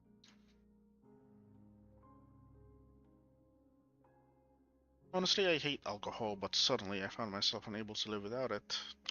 Rest. It's been a long time since Julia's death. 3 years? 5? Twice in my life, I have to run away. The so-called holy city of Laterano is not as perfect as it seems. The sweetness and noise in the air masks the inequality The difference between Liberia and Sancta seemingly not worth discussing. I was still young when I came to Leithania. The dark clouds I saw were a stark contrast to the white wall of Laterano. Aldous died tragically under the Witch King's regime. I was the first soldier to set foot into the Witch King's spire, but I've never once believed that his defeat would usher in a new era for Leithania. Yulia was wrong. I've always been pessimistic. Disappointment makes me sober. Disappointment compels me to look for a few good things to protect. But in the end, I reached a compromise with my disappointment and ended up. If souls surely have a final destination, then I most probably won't be going to the same place as her. But surely I've protected at least a few people at the very end. I want to ask our executor, Leah, and myself. I still count as a hero.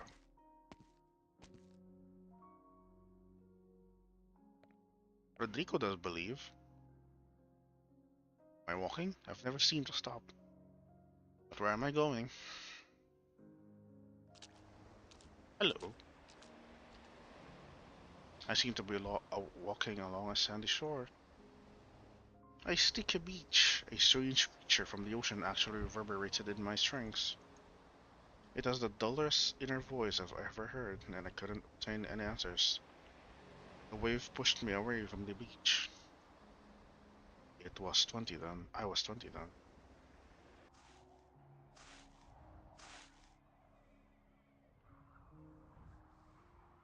Seem to be walking over the sand dunes.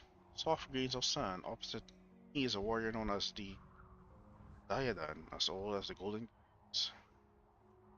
Are those the warriors with first Lion King? Huh. But every note I play, history wars from within the cracks in the warrior's armor. I was 15 then. I am walking. I never stop. I am walking on. Nadarano. Seem to be walking on grass. Out on the lawn in the rain, I'm attending my first funeral. My thanks to Arturia, it was her music that helped me free me of my fetters. And my thanks to you, Marcello. Thanks to your blessing, the wonderful life all these years I doubt will be part. Once this war is over, we'll be together again. Stand before the gravestone, watching guests walk up one by one to pay their respects to my mother. This is the manga. I hear their voices clearly: sorrow, lament, regret, ridicule, hatred, glee. But why and how were they still able to maintain the most suitable sadness on their faces? Do we not respect life only by facing death with our truest feeling? I remember what you told me, Mama. I can still hear your voice from time to time. How much courage do I need to be able to struggle from my ego day after day? Be brave enough to make that first step. Freedom is so hard to find. But death, why is death so easy? I had finished my performance by the time I awoke. Dead. Once again, I couldn't control my own music.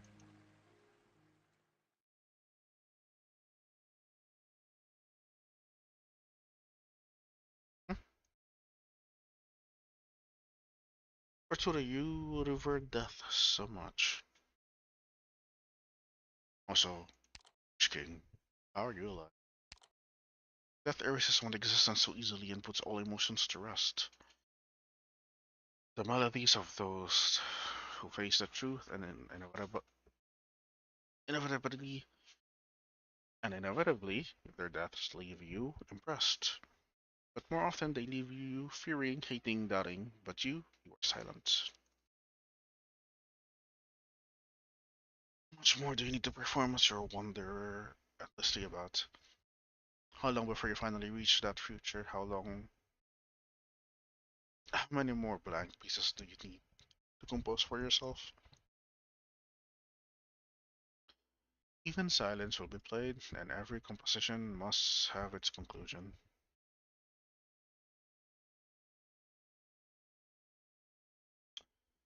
I saw your only truth. You're so fragile.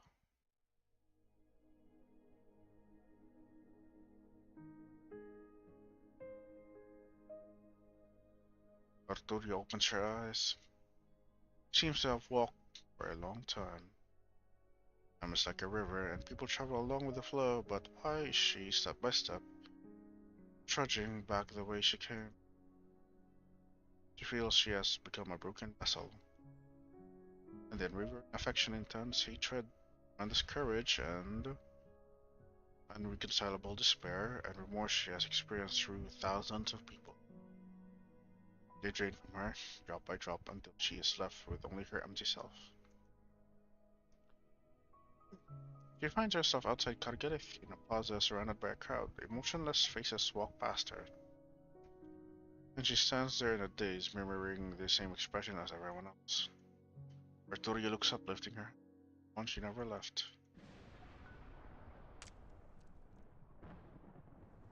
A dark cloud drifts over her, and glistening drop rains falls on her face like a tear. A tear for the grief and vulnerability she could not admit at the time.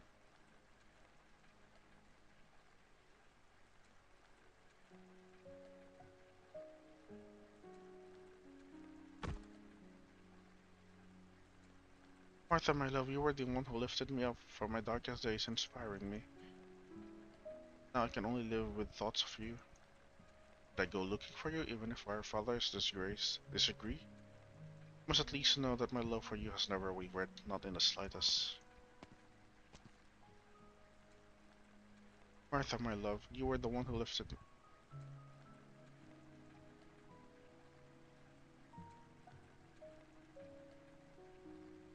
Every person in the huge amphitheater before the spire is muttering something on repeat. They speak of their feelings, but their words lack even a hint of emotion. They do not see Arturia or anyone else. A triangle hits her arm as people across path with one. She almost drops her own instrument. Gemaakt, gemaakt. Gal, leave me alone. It's read Alfred Digo. Good call. The situation is out of control. Mass hallucination. This is the third time I've seen something like this. But the situation here is much more serious than it was at the Sonata Spire. It's of a different nature.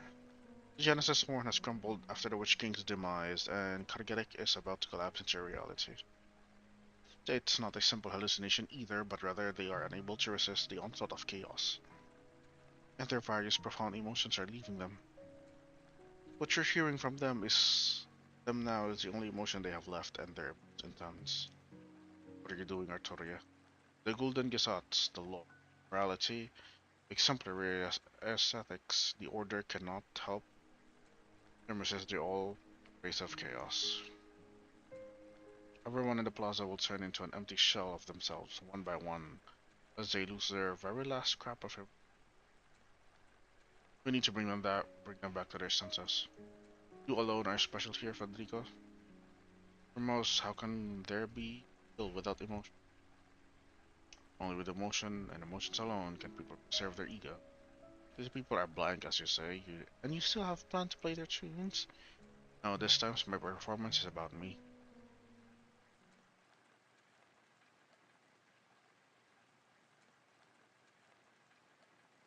About my own emotions, and I'll share them with everyone here. This sounds like another form of empathy. That you've tried many times to destroy the foundations for Laterano's empathy. Turned your back on Laterano long ago. Turned my back on Laterano? Maybe I didn't care, but never once have I left Laterano of my own will. I just strongly disagreed with the order represented by the. As for empathy, its limits are actually the starting point of my vision for the future. I'll explain in more detail later, but for now, look at the countless people before us. They used to cry with all their might, to smile with enthusiasm, and even now are trying their utmost to retain the very bit of emotion they experience in their lives, up until the final moment.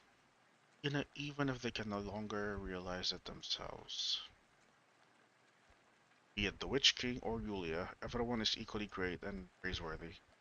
but also equally incomplete and fragile. This is our ego, the very essence of humanity.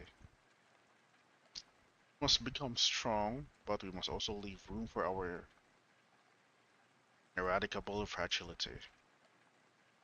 This is why we need a future where we can all stand side by side, sharing our joys and sorrows.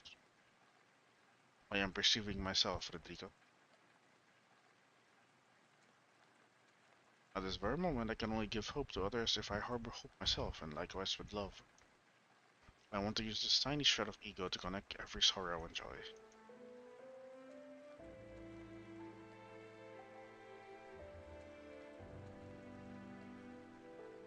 Sounds of your strings, people are coming. That young noble's face is showing an expression. Emotional reflux, an involuntary reaction. A hollowed-out soul needs time to re-accept everything. Operation Assessment. Arturo, your actions will help stabilize the situation. Executor Federico Giallo will assist you. I will allow no one to interrupt you until you have finished playing. After the briefest of pauses, Arturo grips her bow lightly again and builds towards its climax. The scrubbed string resounding rapid flutter like a butterfly wings. She manages to glance up at the sky and sees a giant crack suspended above the twin spires, an eye of darkness open wide. But still the sunset surrounds it, yet to be completely eroded. How beautiful the sunset is, like a blaze set aflame when the shackles are smashed open.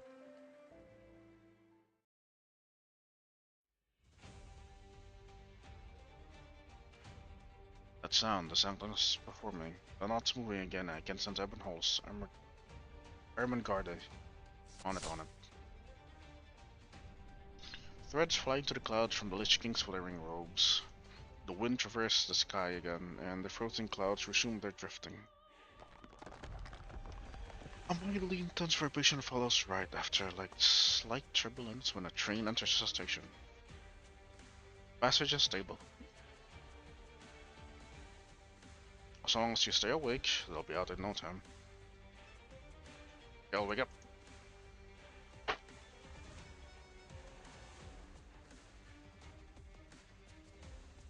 Remarking myself entrusted you with something. You need to recall what it was. My tuba.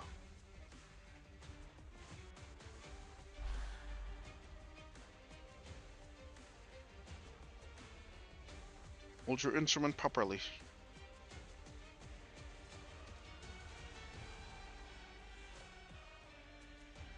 Is this my memory? The strings are showing me.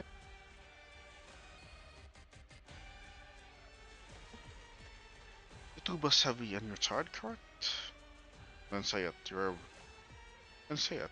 You're but a child. There's no need to hide what's in your heart. You're afraid, and that's normal. Adults fear me, as do nobles older than yourself. Even the most famous ferocious casters fear me. They believe my sword will pierce through their chests the moment I cross my mind to. But you're unafraid. You want to be my voice. They thought this through? No, that doesn't matter. You're just a child after all. You knew nothing when your kin sent you here. Don't cling on my leg. I can't wield my sword if you're like this. Fine, I'll just assume you're tired. You'll have to practice your instrument and arts later in your own room. There are nobles waiting outside to see me, so I won't be coming back here today. You can take a nap or play for a while.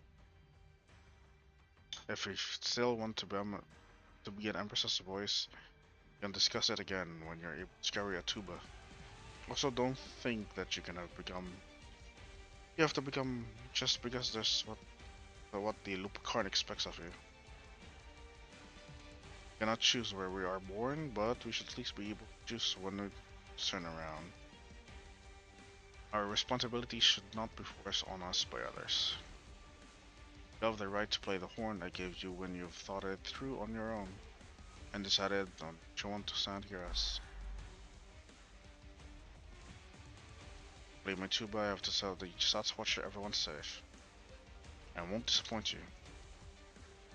Mein Majestat, gemacht.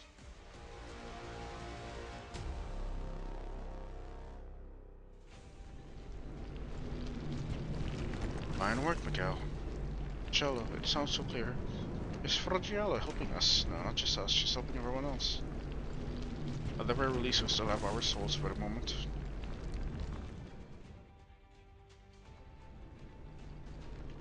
We can still fight. At the outside, there's a passage. We can exit through it. Viviana, find Fremont and ensure that everyone in this space returns to Terra. What about you, Grimaut? You and Grimaut, us. Naturally, you will fulfill a duty we've always shouldered. Keep any all threats away from Lithania.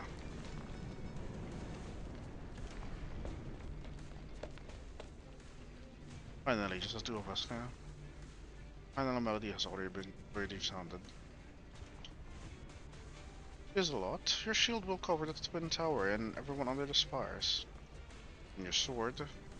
My fate has long since been decided from the moment I stepped into this place. And from even before that. Once the Genesis Sworn broke away from the plans, Fremont and I had drafted for it, and descended upon the center of Zwillingstürme, where there was only one choice left to me. Hildegard, is there nothing else you want to ask me? Well, sure enough, your response is pretty much what I expected.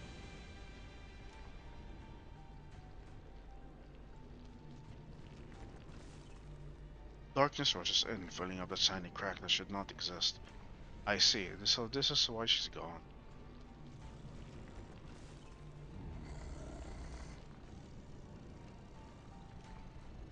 Those are sounds. Crab and Dark Fog are countless restless eyes swarming towards the two of them and their galaxy behind them. A shade of gold brushes past a hue of black.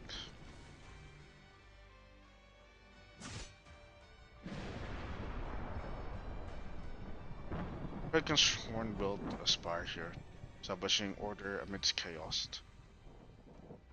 As one who has inherited his power and even killed him, naturally I'll be able to express him in this as well. The eyes in the void, the threats within the chaos, the being condensed from fear. The enemies who do not exist in reality. Demons. Are they the same? I, Grimaut, Kaisirin of Lithanian, your sharpest sword, hereby declare that you will never invade my country.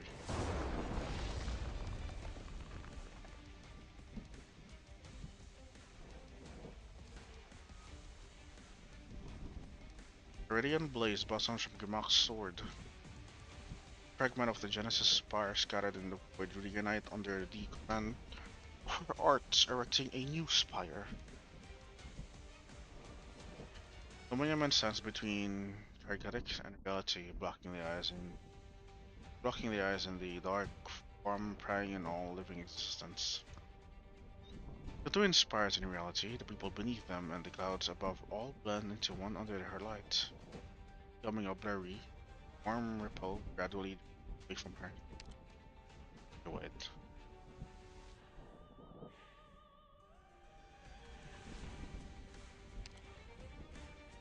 The monk does not look back.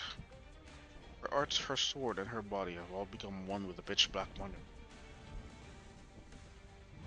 I see. They all say you are impossible to defeat. Be it here and now or in the distant future, I will be undone by chaos before joining it. This is my fate.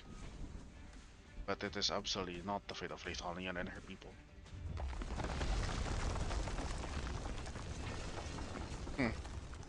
Cool.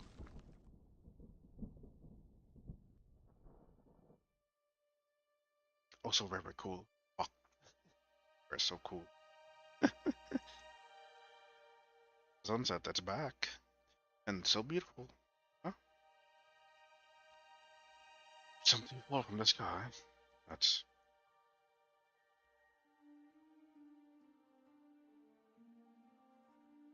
Irregular dark clouds crack open.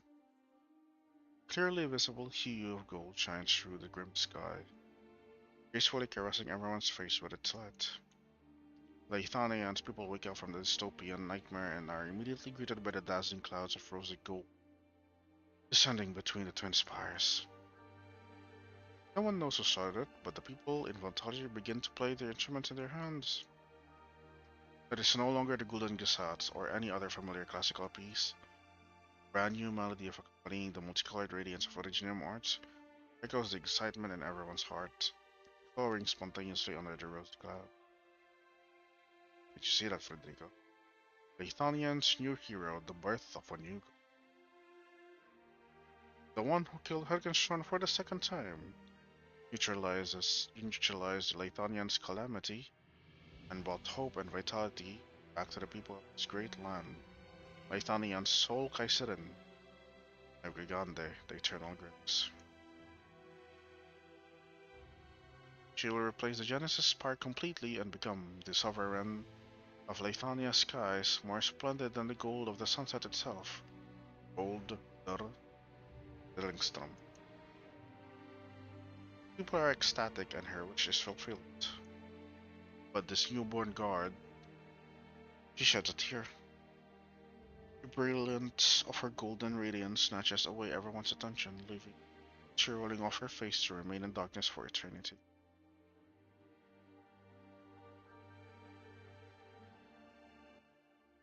I see.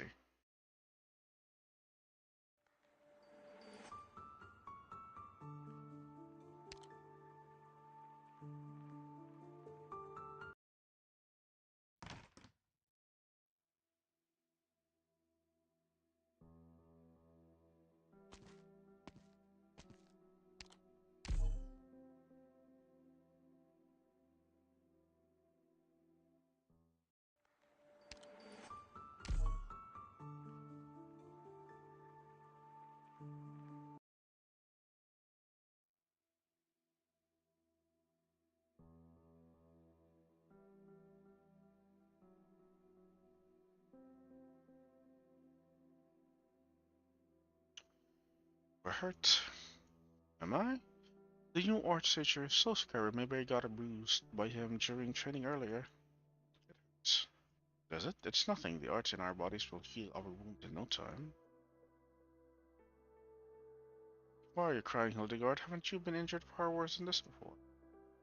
No, no we can't. We shouldn't be treated like this. Hand me the wooden sword, I'll go look where that caster.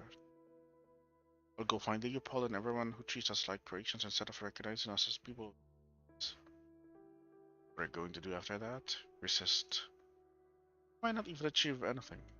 It's fine, I just need to prove something to them all, to you, and to myself. Just that I am alive. And that my sorrow and my joy and my pain, my love and my life, that they definitely mean something.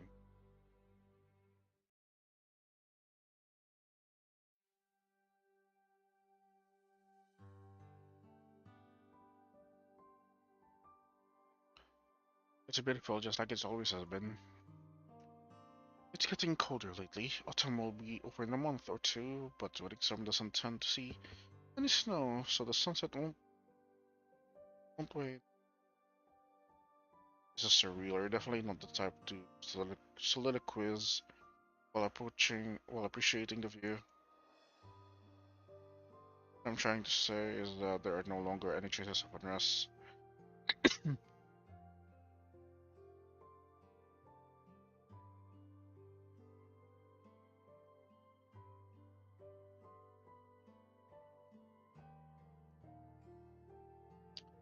The twin spires tower over us as usual. The clouds are splendid as always, and the people pass by both Need Avenue and Mocked Avenue as if nothing happened at all.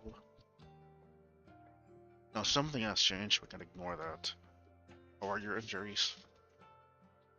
The old man said it's nothing serious, but you did stay in Kargarik for a bit too long. So it's hard to say if you're completely free of corrosion. I haven't had any more headaches since then, at least. You're braver than I imagined, Evan Halls. You've saved so many people. I just couldn't allow those echoes hunting me to hurt anymore. You met the Witch King, and whether you cursed or killed him, you already completed the last thing you could still do. So what's next for you? I hope I'm still not intruding on both of you both. Ebenholz, I was looking for you on Gilmak's behalf. In here I thought it would be Evergandhi to send you to punish a dead man for coming back to Lithania without permission. What's this? Grimlock handed me 2 secret letters. One calling for you to return to Zwillingstürme and the other granting you a final choice. Have you been staying in the spire the whole time since the incident? Officially, there are still 2 Kaiserinnen in Lithuanian. Grimlock is just away for the time being, and someone has to handle the mountain of paperwork she left behind. Only I can do it, as I always have.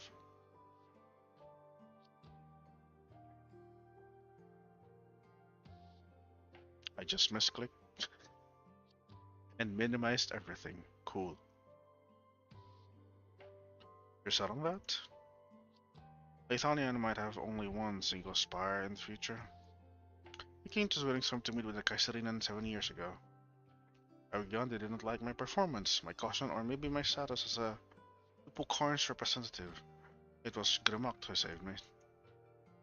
And if I didn't end it, if it didn't end there, I am her voice. Even if she didn't, even if she didn't, and now never will, appoint me as one for real. You, me, and some of the nobility, many Lithuanians believe in the path of Grimlock was seeking, right? It might be this one era where we won't need spires at all. There's still so much we can do. The way you're talking. You've matured since the last time I saw you, Mikhail.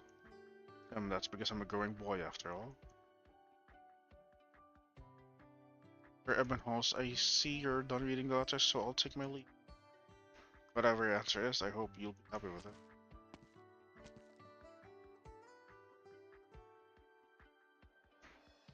Her expression is a little hard to read. Grimlock gave me 2 options.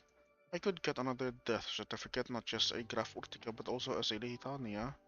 By dying, I will obtain true freedom. Or I could return to Krashaft. Tell you a story. I was once a young boy. I'm not very good at telling stories, but just listen to me. That shy look. Wow. The boy's family served as retainers to a certain aristocracy for generations. From one generation to the next, the retainers fought on the nobles' behalf, shedding blood, vying for glory, and bearing any rebukes for them. Until a certain noble came along, birth, tradition, systems, he saw them all as worthless. Everyone looked the same to him, mediocre, frail, and shallow. So with a piece of paper, he removed the status of every retainer working for his family, and the boy's family obtained their freedom. Afterwards, the noble became the most controversial ruler in the history of the country. His crimes eventually eclipsed his accomplishments. His spire was toppled, and the empire ushered in a new age. Many decisions made during his lifetime were also overruled, including the decree to remove his retainer's shackles.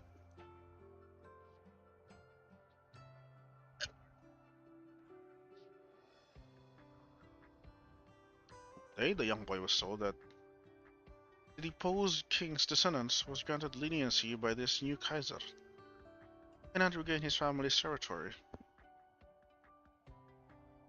He was told he needed to rush back to the spire to meet his master. Fate seemed to only turn a corner after being back, coming right back again. But in the end, the boy never managed to enter the spire. The newly arrived noble refused to sign the document that could get him his servant back. This new noble, as they said, was also a boy around his age.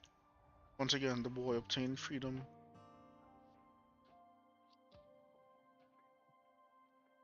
The boy's name was Lessing Mayer, and that newly arrived noble was Hugh Ebenholz, the 12-year-old Graf Urtica. You'll never remember it, so don't bother trying. Back then, I was full of anxiety, afraid that someone was playing a prank on me, so I asked the servant to find out what was going on. She said the young Graf's migraine seems to be upsetting him again. He chased all the attendants out of his room, with many documents scattered across the floor. Don't take this as a grumbling about some fateful arrangement.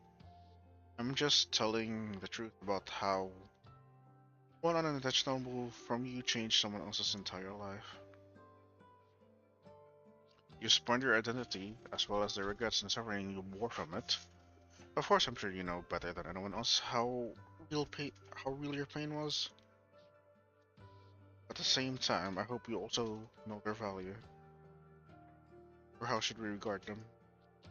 Thank you for telling me all this, even though you were positively awful at it.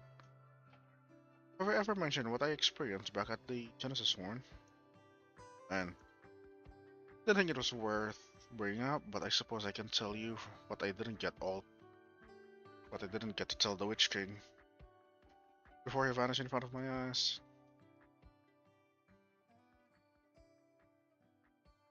You have no heir. I'm merely a descendant who shares the name. Ugh. Before your time, it had yet to carry either honor or so-called disgrace. This changed because of you alone, so I will change it once more, but never by the same means you used. This is my way of mocking you. This is my shame, my cage. This is my duty, obligation. This is my path. Okay. So you had already decided back then? Why did you make that face earlier while you were reading the Kaiserin's letter? Because there are still other matters which have suddenly become somewhat tricky to deal with. I've been host. I finally found you. Hibiscus? Have you forgotten who you are? No? You're a Rhodes Island operator. I'm sure you read the operator manual you got after onboarding, right? Carefully from cover to cover. I invite all of you to witness how 2 centuries of sin will come to conclusion. How fortunate it is that this day farewell has finally arrived, for I have seen my life's path ahead of me crystal clear. What is she reading? Operators must go through a strict approval process whenever they apply to leave the landship. How could you just run off after leaving the unintelligible letter? I haven't even had the time to hand it in. Get back, Hibiscus. I'll be staying in Nathaniel for the rest and foreseeable future. I'll return to Ortica Grafschaft. As I'd like to resubmit my application to disembark, would you please help me to? You'd better go see the doctor or Calcet in person for that. Is the landship nearby? How else would I be here? It's not that close, but we do have some business nearby to handle. You don't seem at all surprised to hear that I want to return to Ortica. We've been on the edge of ever since we left Weissenheim. That's because you weren't gnashing your teeth spotting nonsense at this time. Which means you've thought this through.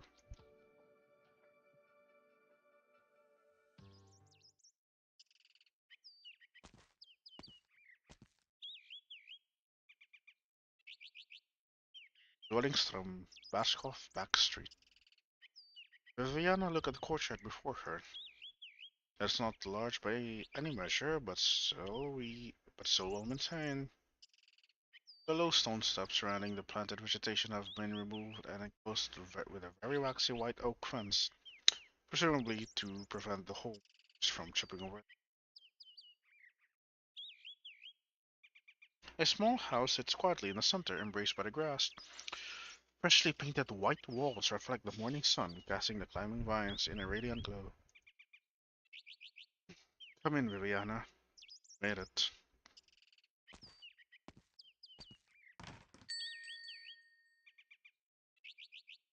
Oh, nice. And Bach was presiding over the... Huh? Oh, Clarissa's capital project. He especially patterned the street after the one he lived in as a child. Does it bear striking resemblance to Marigold Alley? 2 years ago, a Markgraf returned to their territory to recuperate from illness. So Cora bought this place, but never moved in. It was only after you came to the city that she asked me to come help clean the place up.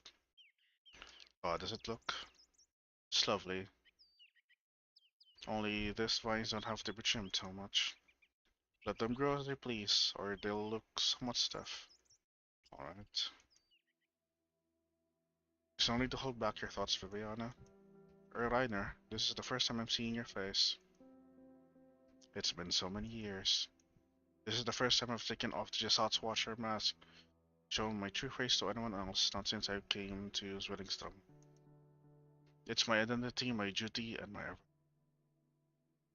I guess the South Watcher shouldn't be reminiscing about the mastermind who spoiled Das Kaiserinnen Fest and tampered with golden gesats.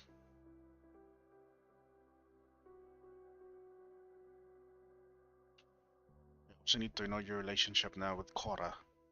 You seem close.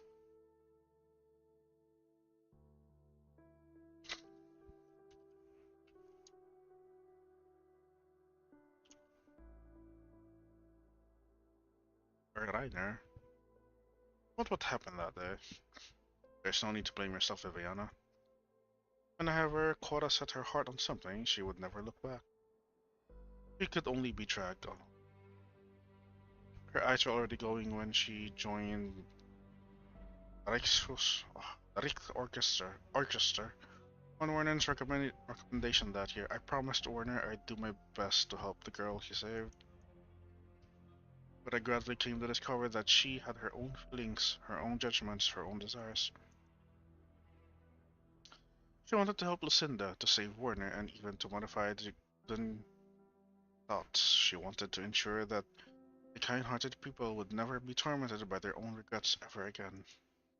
She was a resolute woman. I respected her. But she was even more courageous than I had thought. And so her fate is sealed. If it were me, I can't even imagine how it would feel. Thank you, Viviana.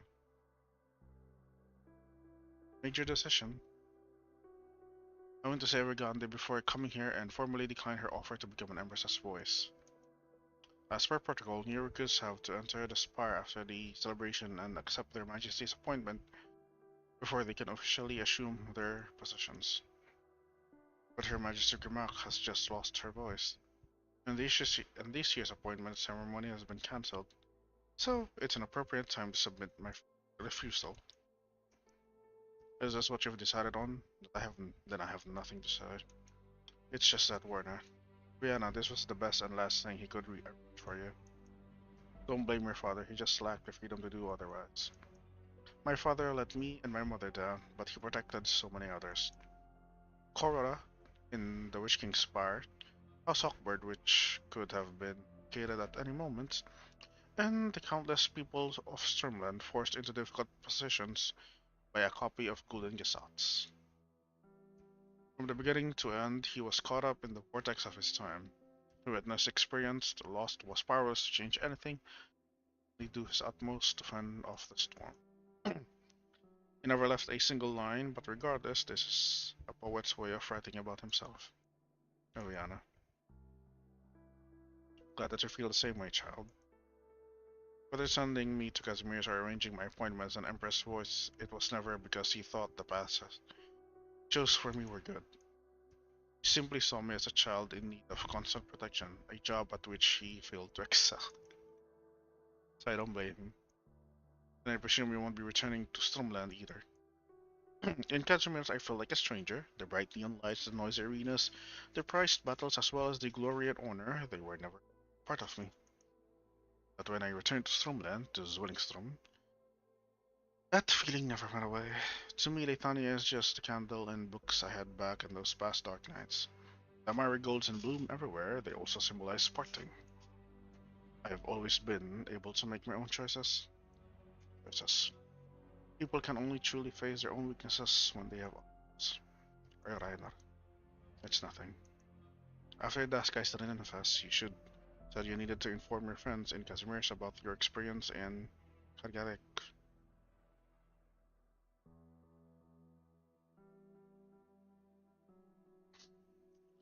I've already sent a letter. I should be receiving a reply soon. And after that, the lighthouse to where once they were. Not just a line from the book I read when I was young. Allow me to bid you farewell. Liebe Wall or Rainer. That's goodbye.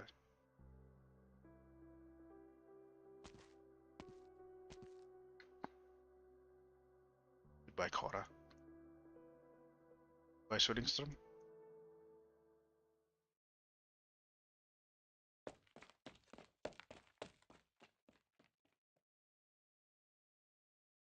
Rodrosse. Rodrosse, the nerve you've been waiting 2 weeks for is finally here, just up ahead at the crossing. Oh my.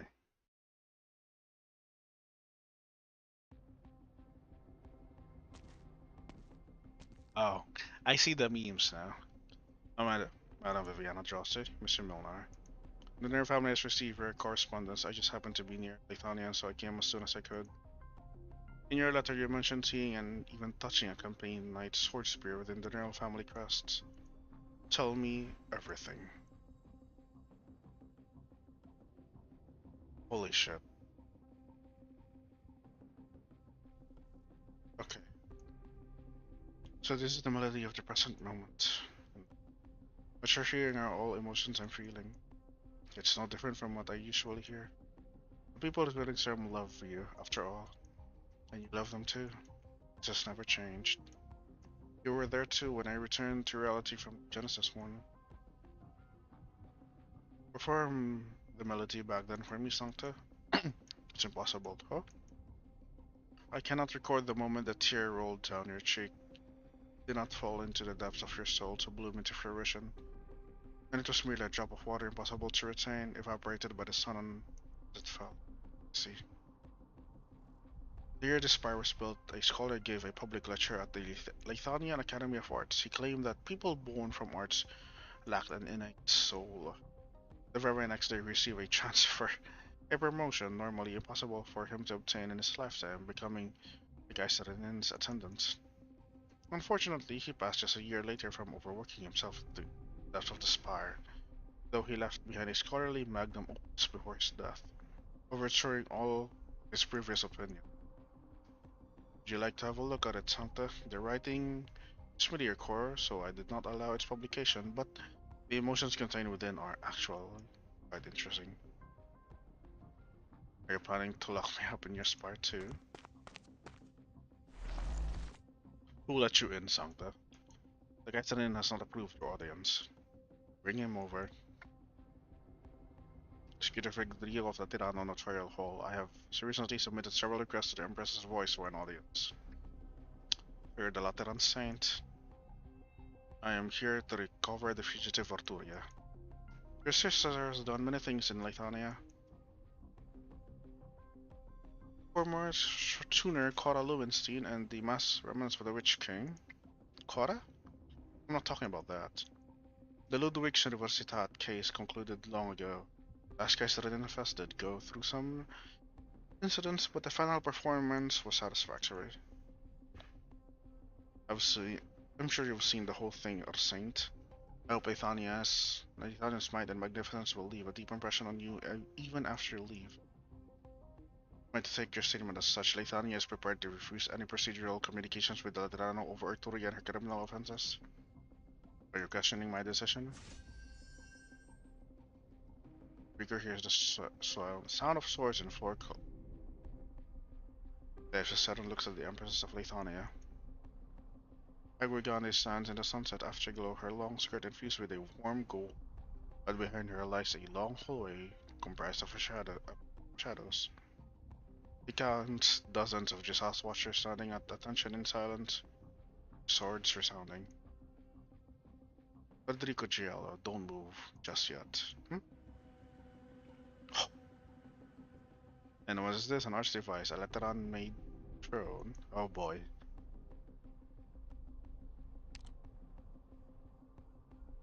He finally fucking speaks. Okay, okay. Holy shit. Law. I'm just a little machine. On some occasions, you can also treat me as a messenger. And to whom do you belong? I belong to Laterano. There is someone who wishes to speak with you, Empress of Leithanian.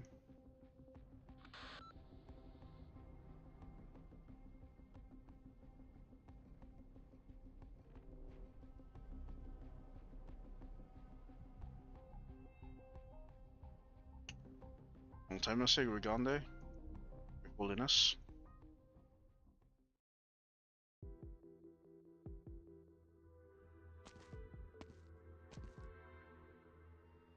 Your Majesty, Arturi has been taken away. Yes, I saw.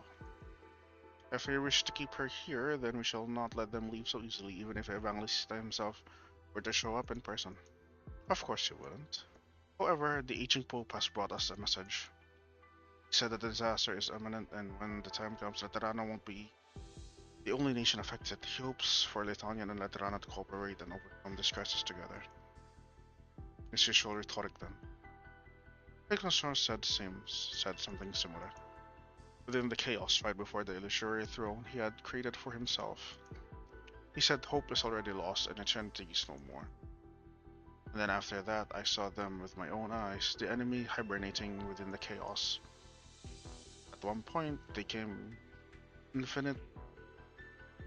infinitesimally close to our Lathonian. Give us the order and we will bring the Sancta back for you.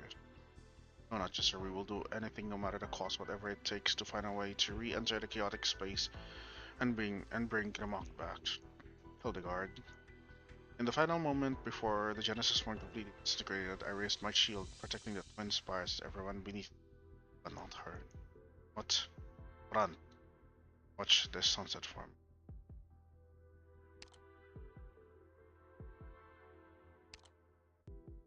I asked her if she wanted to know why.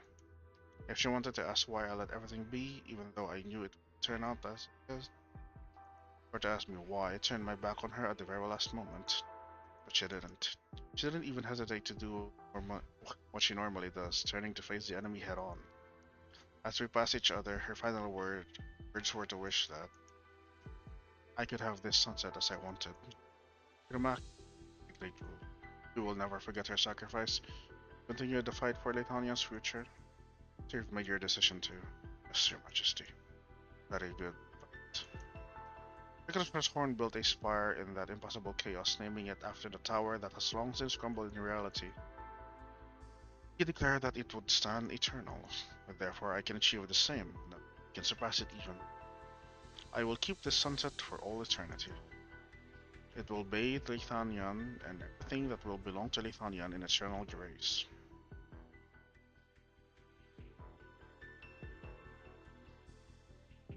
That's the last of it. It's not like you'll be able to stuff the spire down your pocket. But if you keep staring at it, you know. But is that truly impossible? Professor.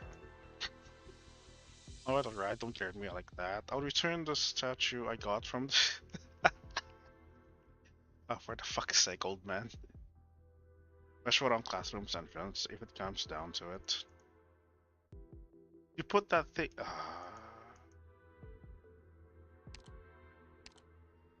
It's valuable, you know. I spilled Fenmut blood all over it a century ago. Oh, Jesus Christ. Let's get a move on.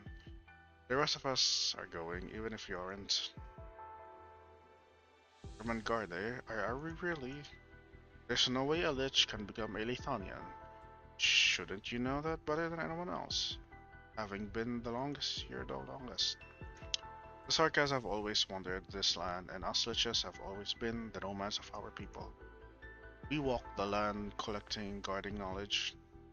We protect our tradition from war and strife, so we leave the moment the place where that isn't stable in.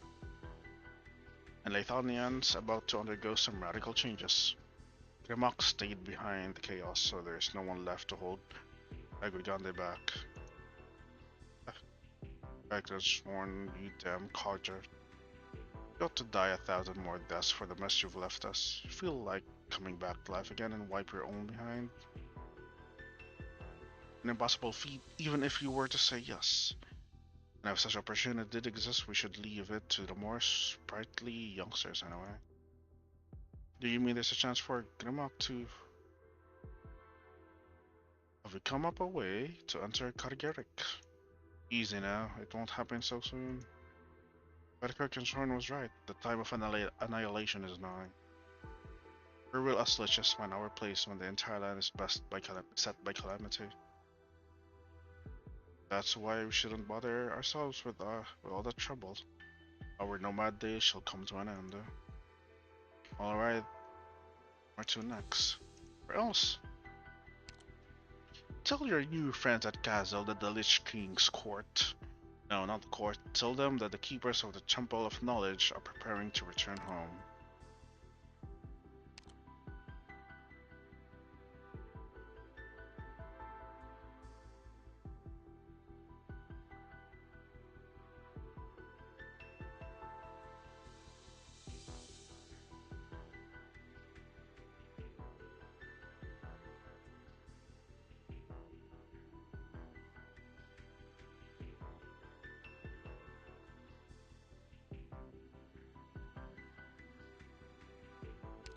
Man, the fucking old Sarkas are so powerful.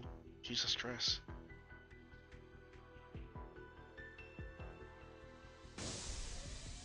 Ho ho! Okay.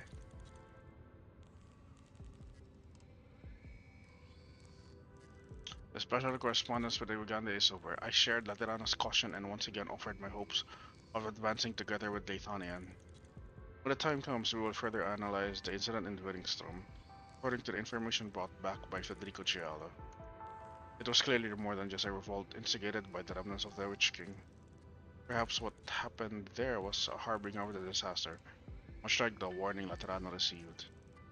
Egwigande, the only Empress of Leithania and with a voice now. The way she spoke was appropriate enough and her attitude sufficiently ambiguous. I could even imagine her expressions, all within my expectation. The Lateran Declaration didn't receive any particular response after the Summit of Nations. From the furthest coastlines to the centrum, the disaster remains a secret in many ways, as it should be. Faith unites Laterano while division has always been an everlasting blight upon this great land. But if we wait until the disaster connects all nations into one, too late. We already have a vague outline of what we're facing, but are we still unable to deduce its source?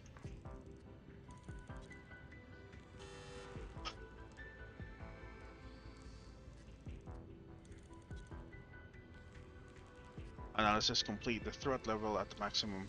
Disaster unknown. Path simulation failed. Laterano synchronized outbreak.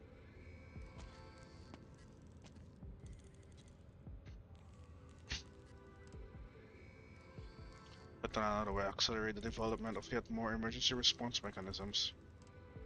I need to reconfirm the list of suitable personnel.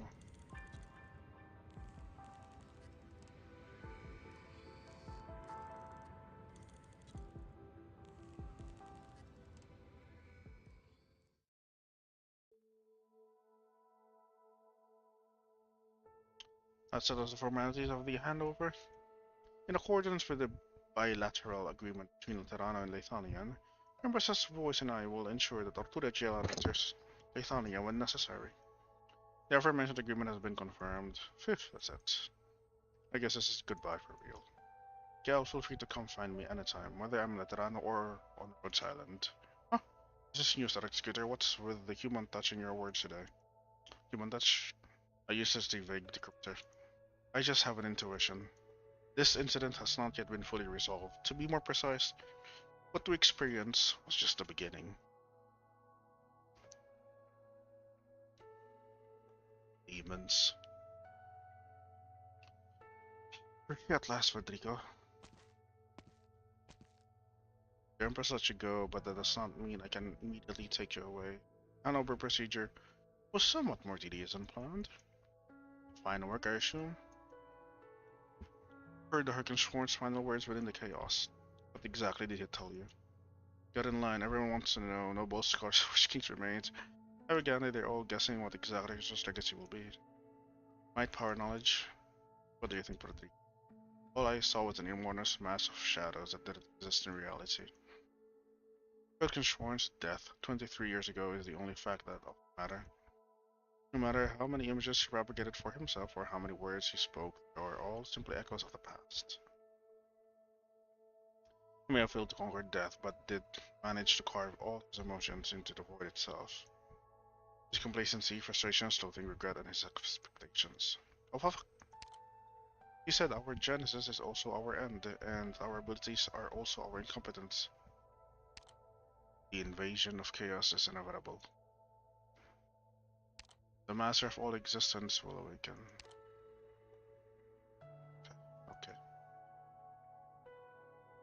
A difficult threat to decipher. It's quite interesting that when NA finally gets the event that tells us that someone made Originium, we also get that ARG about the creator. Perhaps this is semi-related to His Holiness' attitude. He was the one who entrusted me with the mission of bringing you back to Laterano. Arturia, you said at the amphitheater that you never left Laterano on your own accord. I freely admit the gaps in our laws, and that emotion may be a supplementary force whom we can use to help Laterano face this new threat, but it is undefinable and bound to come with unknown risks.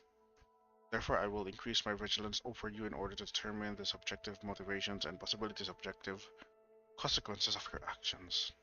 I.e., I will shoot to kill if I find anything suspicious. I am most grateful. Your Beatitude, or with your refined rationality, you are my most suitable executioner.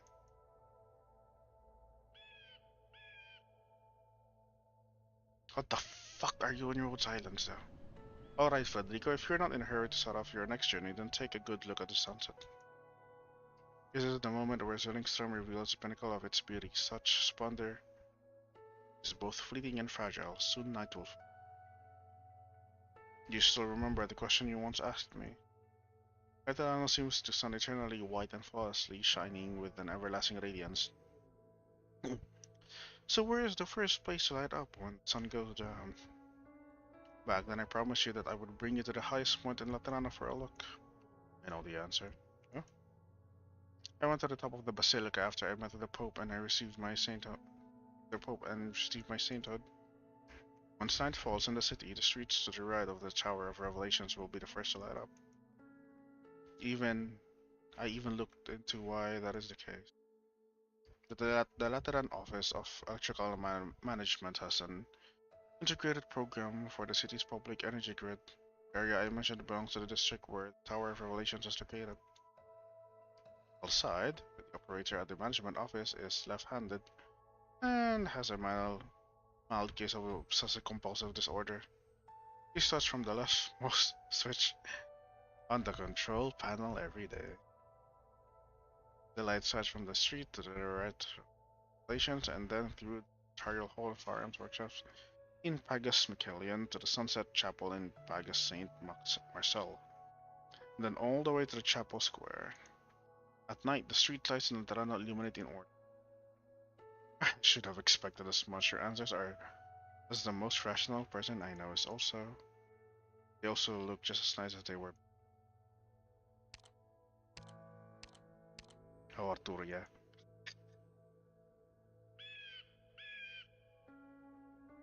I was going to tell you that I actually wasn't as frightened as you might have thought back in that tiny room. Even constant darkness and silence cannot obstruct the feeling between two people. Of course, your findings aren't bad at all. They reminded me that my question does indeed have a difference. Somewhere out there, the lights will turn on again. The halos on our heads have never gone out. That is constant, while darkness is temporary. As for our emotions, grief and joy may happen only in certain moments of our lives, but we can always feel them, and they have never left us. Like how the sunset has never truly left the sky.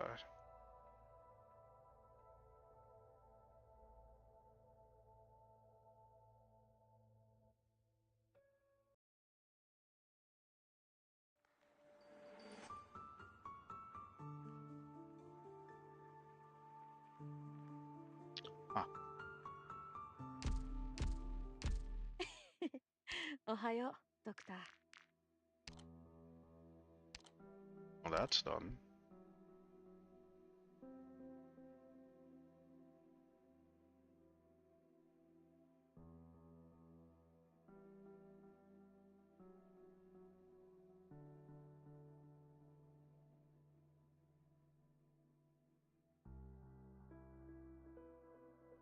Ah, of course, you're a Sancta. You're not infected.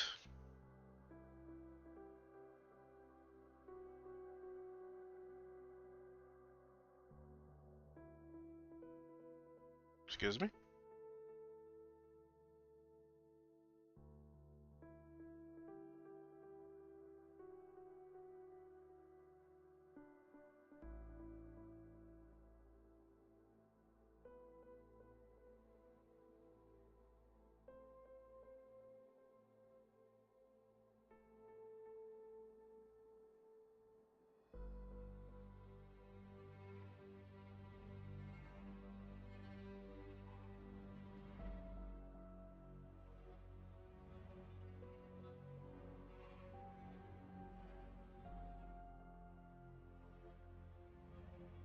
As soon we meet Miss Amaya, with her present, maybe you'll all rest a little easier on me, but of course, I know you won't.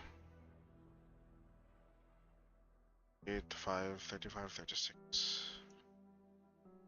5, 17, 5, 35, 36.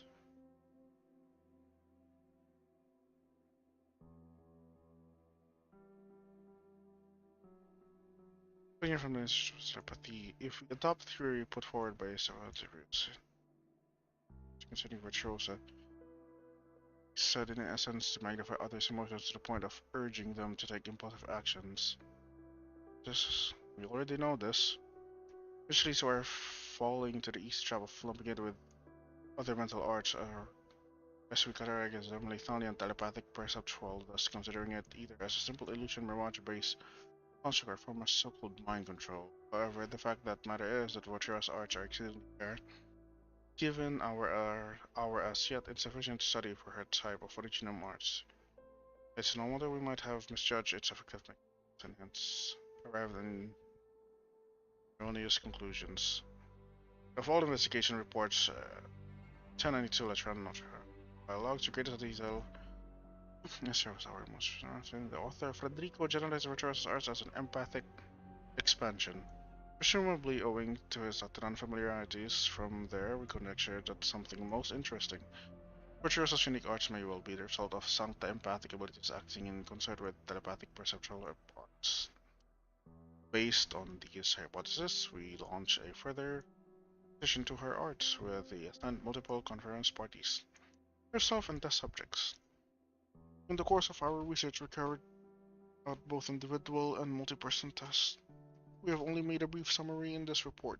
Test logs. Recorded somewhere else.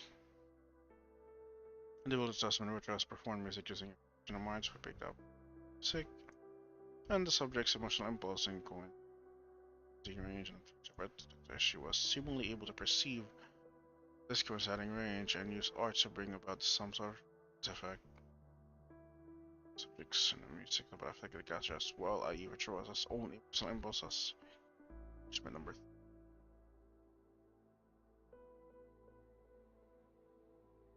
It's number 2. It's number 3. Is a multi-person test. Virtuoso's demonstrated as another mode original Mars. They have actually displayed during last case attendance first and one pertinent interest all parties to conference. She had 3 subjects experience simultaneously emotional resonance, yet her number 6 concrete manner. She achieved this is something we still haven't ascertained.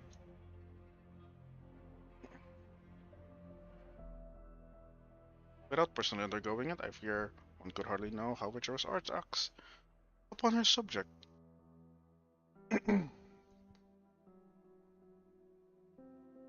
Much like how the Sancta have a limited ability to explain how this as empathy is. The research of consciousness. How did you volunteer yourself? As a researcher of consciousness and cognitive, I've always been fond of likening the human consciousness to a lake. Our typical actions are moved. In a mirrored. On its surface, the thing we call subconscious is no more there. Water is as such. Use the water back into this.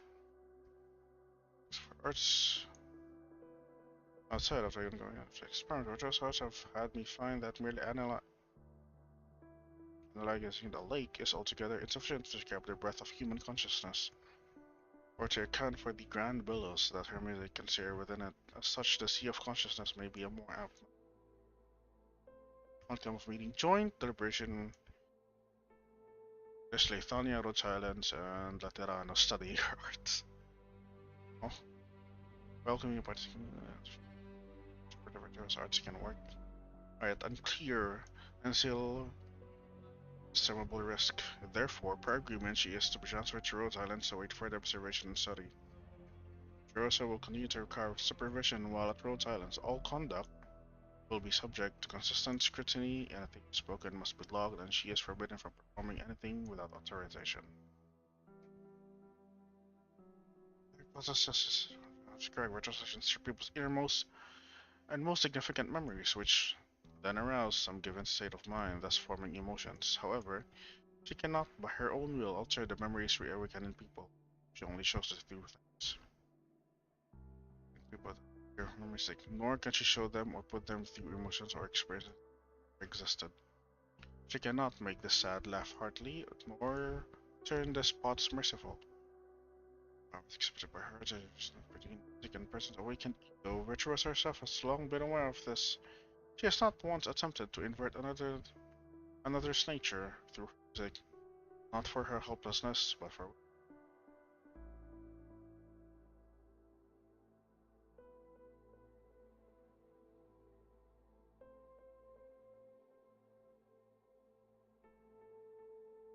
this is a Doctor POV.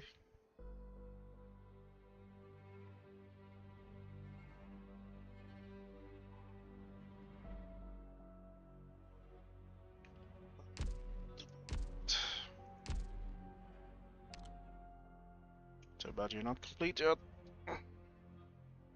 寂しい部屋ですね。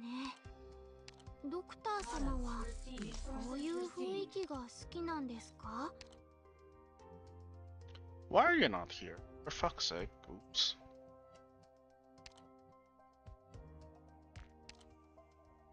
I forgot to put you in here. 美しい夕焼けね。デッキに流れる音楽もあったなら、きっとこれ以上ないくらいロマンティックなんでしょうね。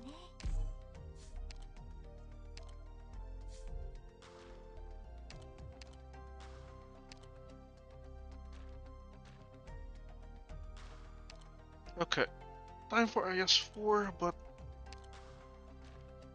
let me get food real quick because oh my god. I would have thought the last 2 chapters of the event was like took me about almost 3 hours to read everything, Jesus Christ.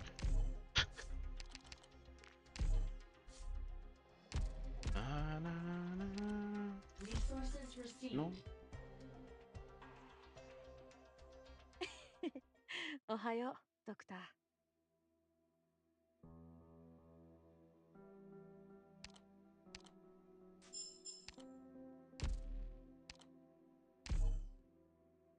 ラテラーノ出身、射撃担当のアドナキエルです。銃を扱 Actually, I'm う資 going to 格は stop まだ here 取れ as てま well. せんが、 I can just stream again later anyway. So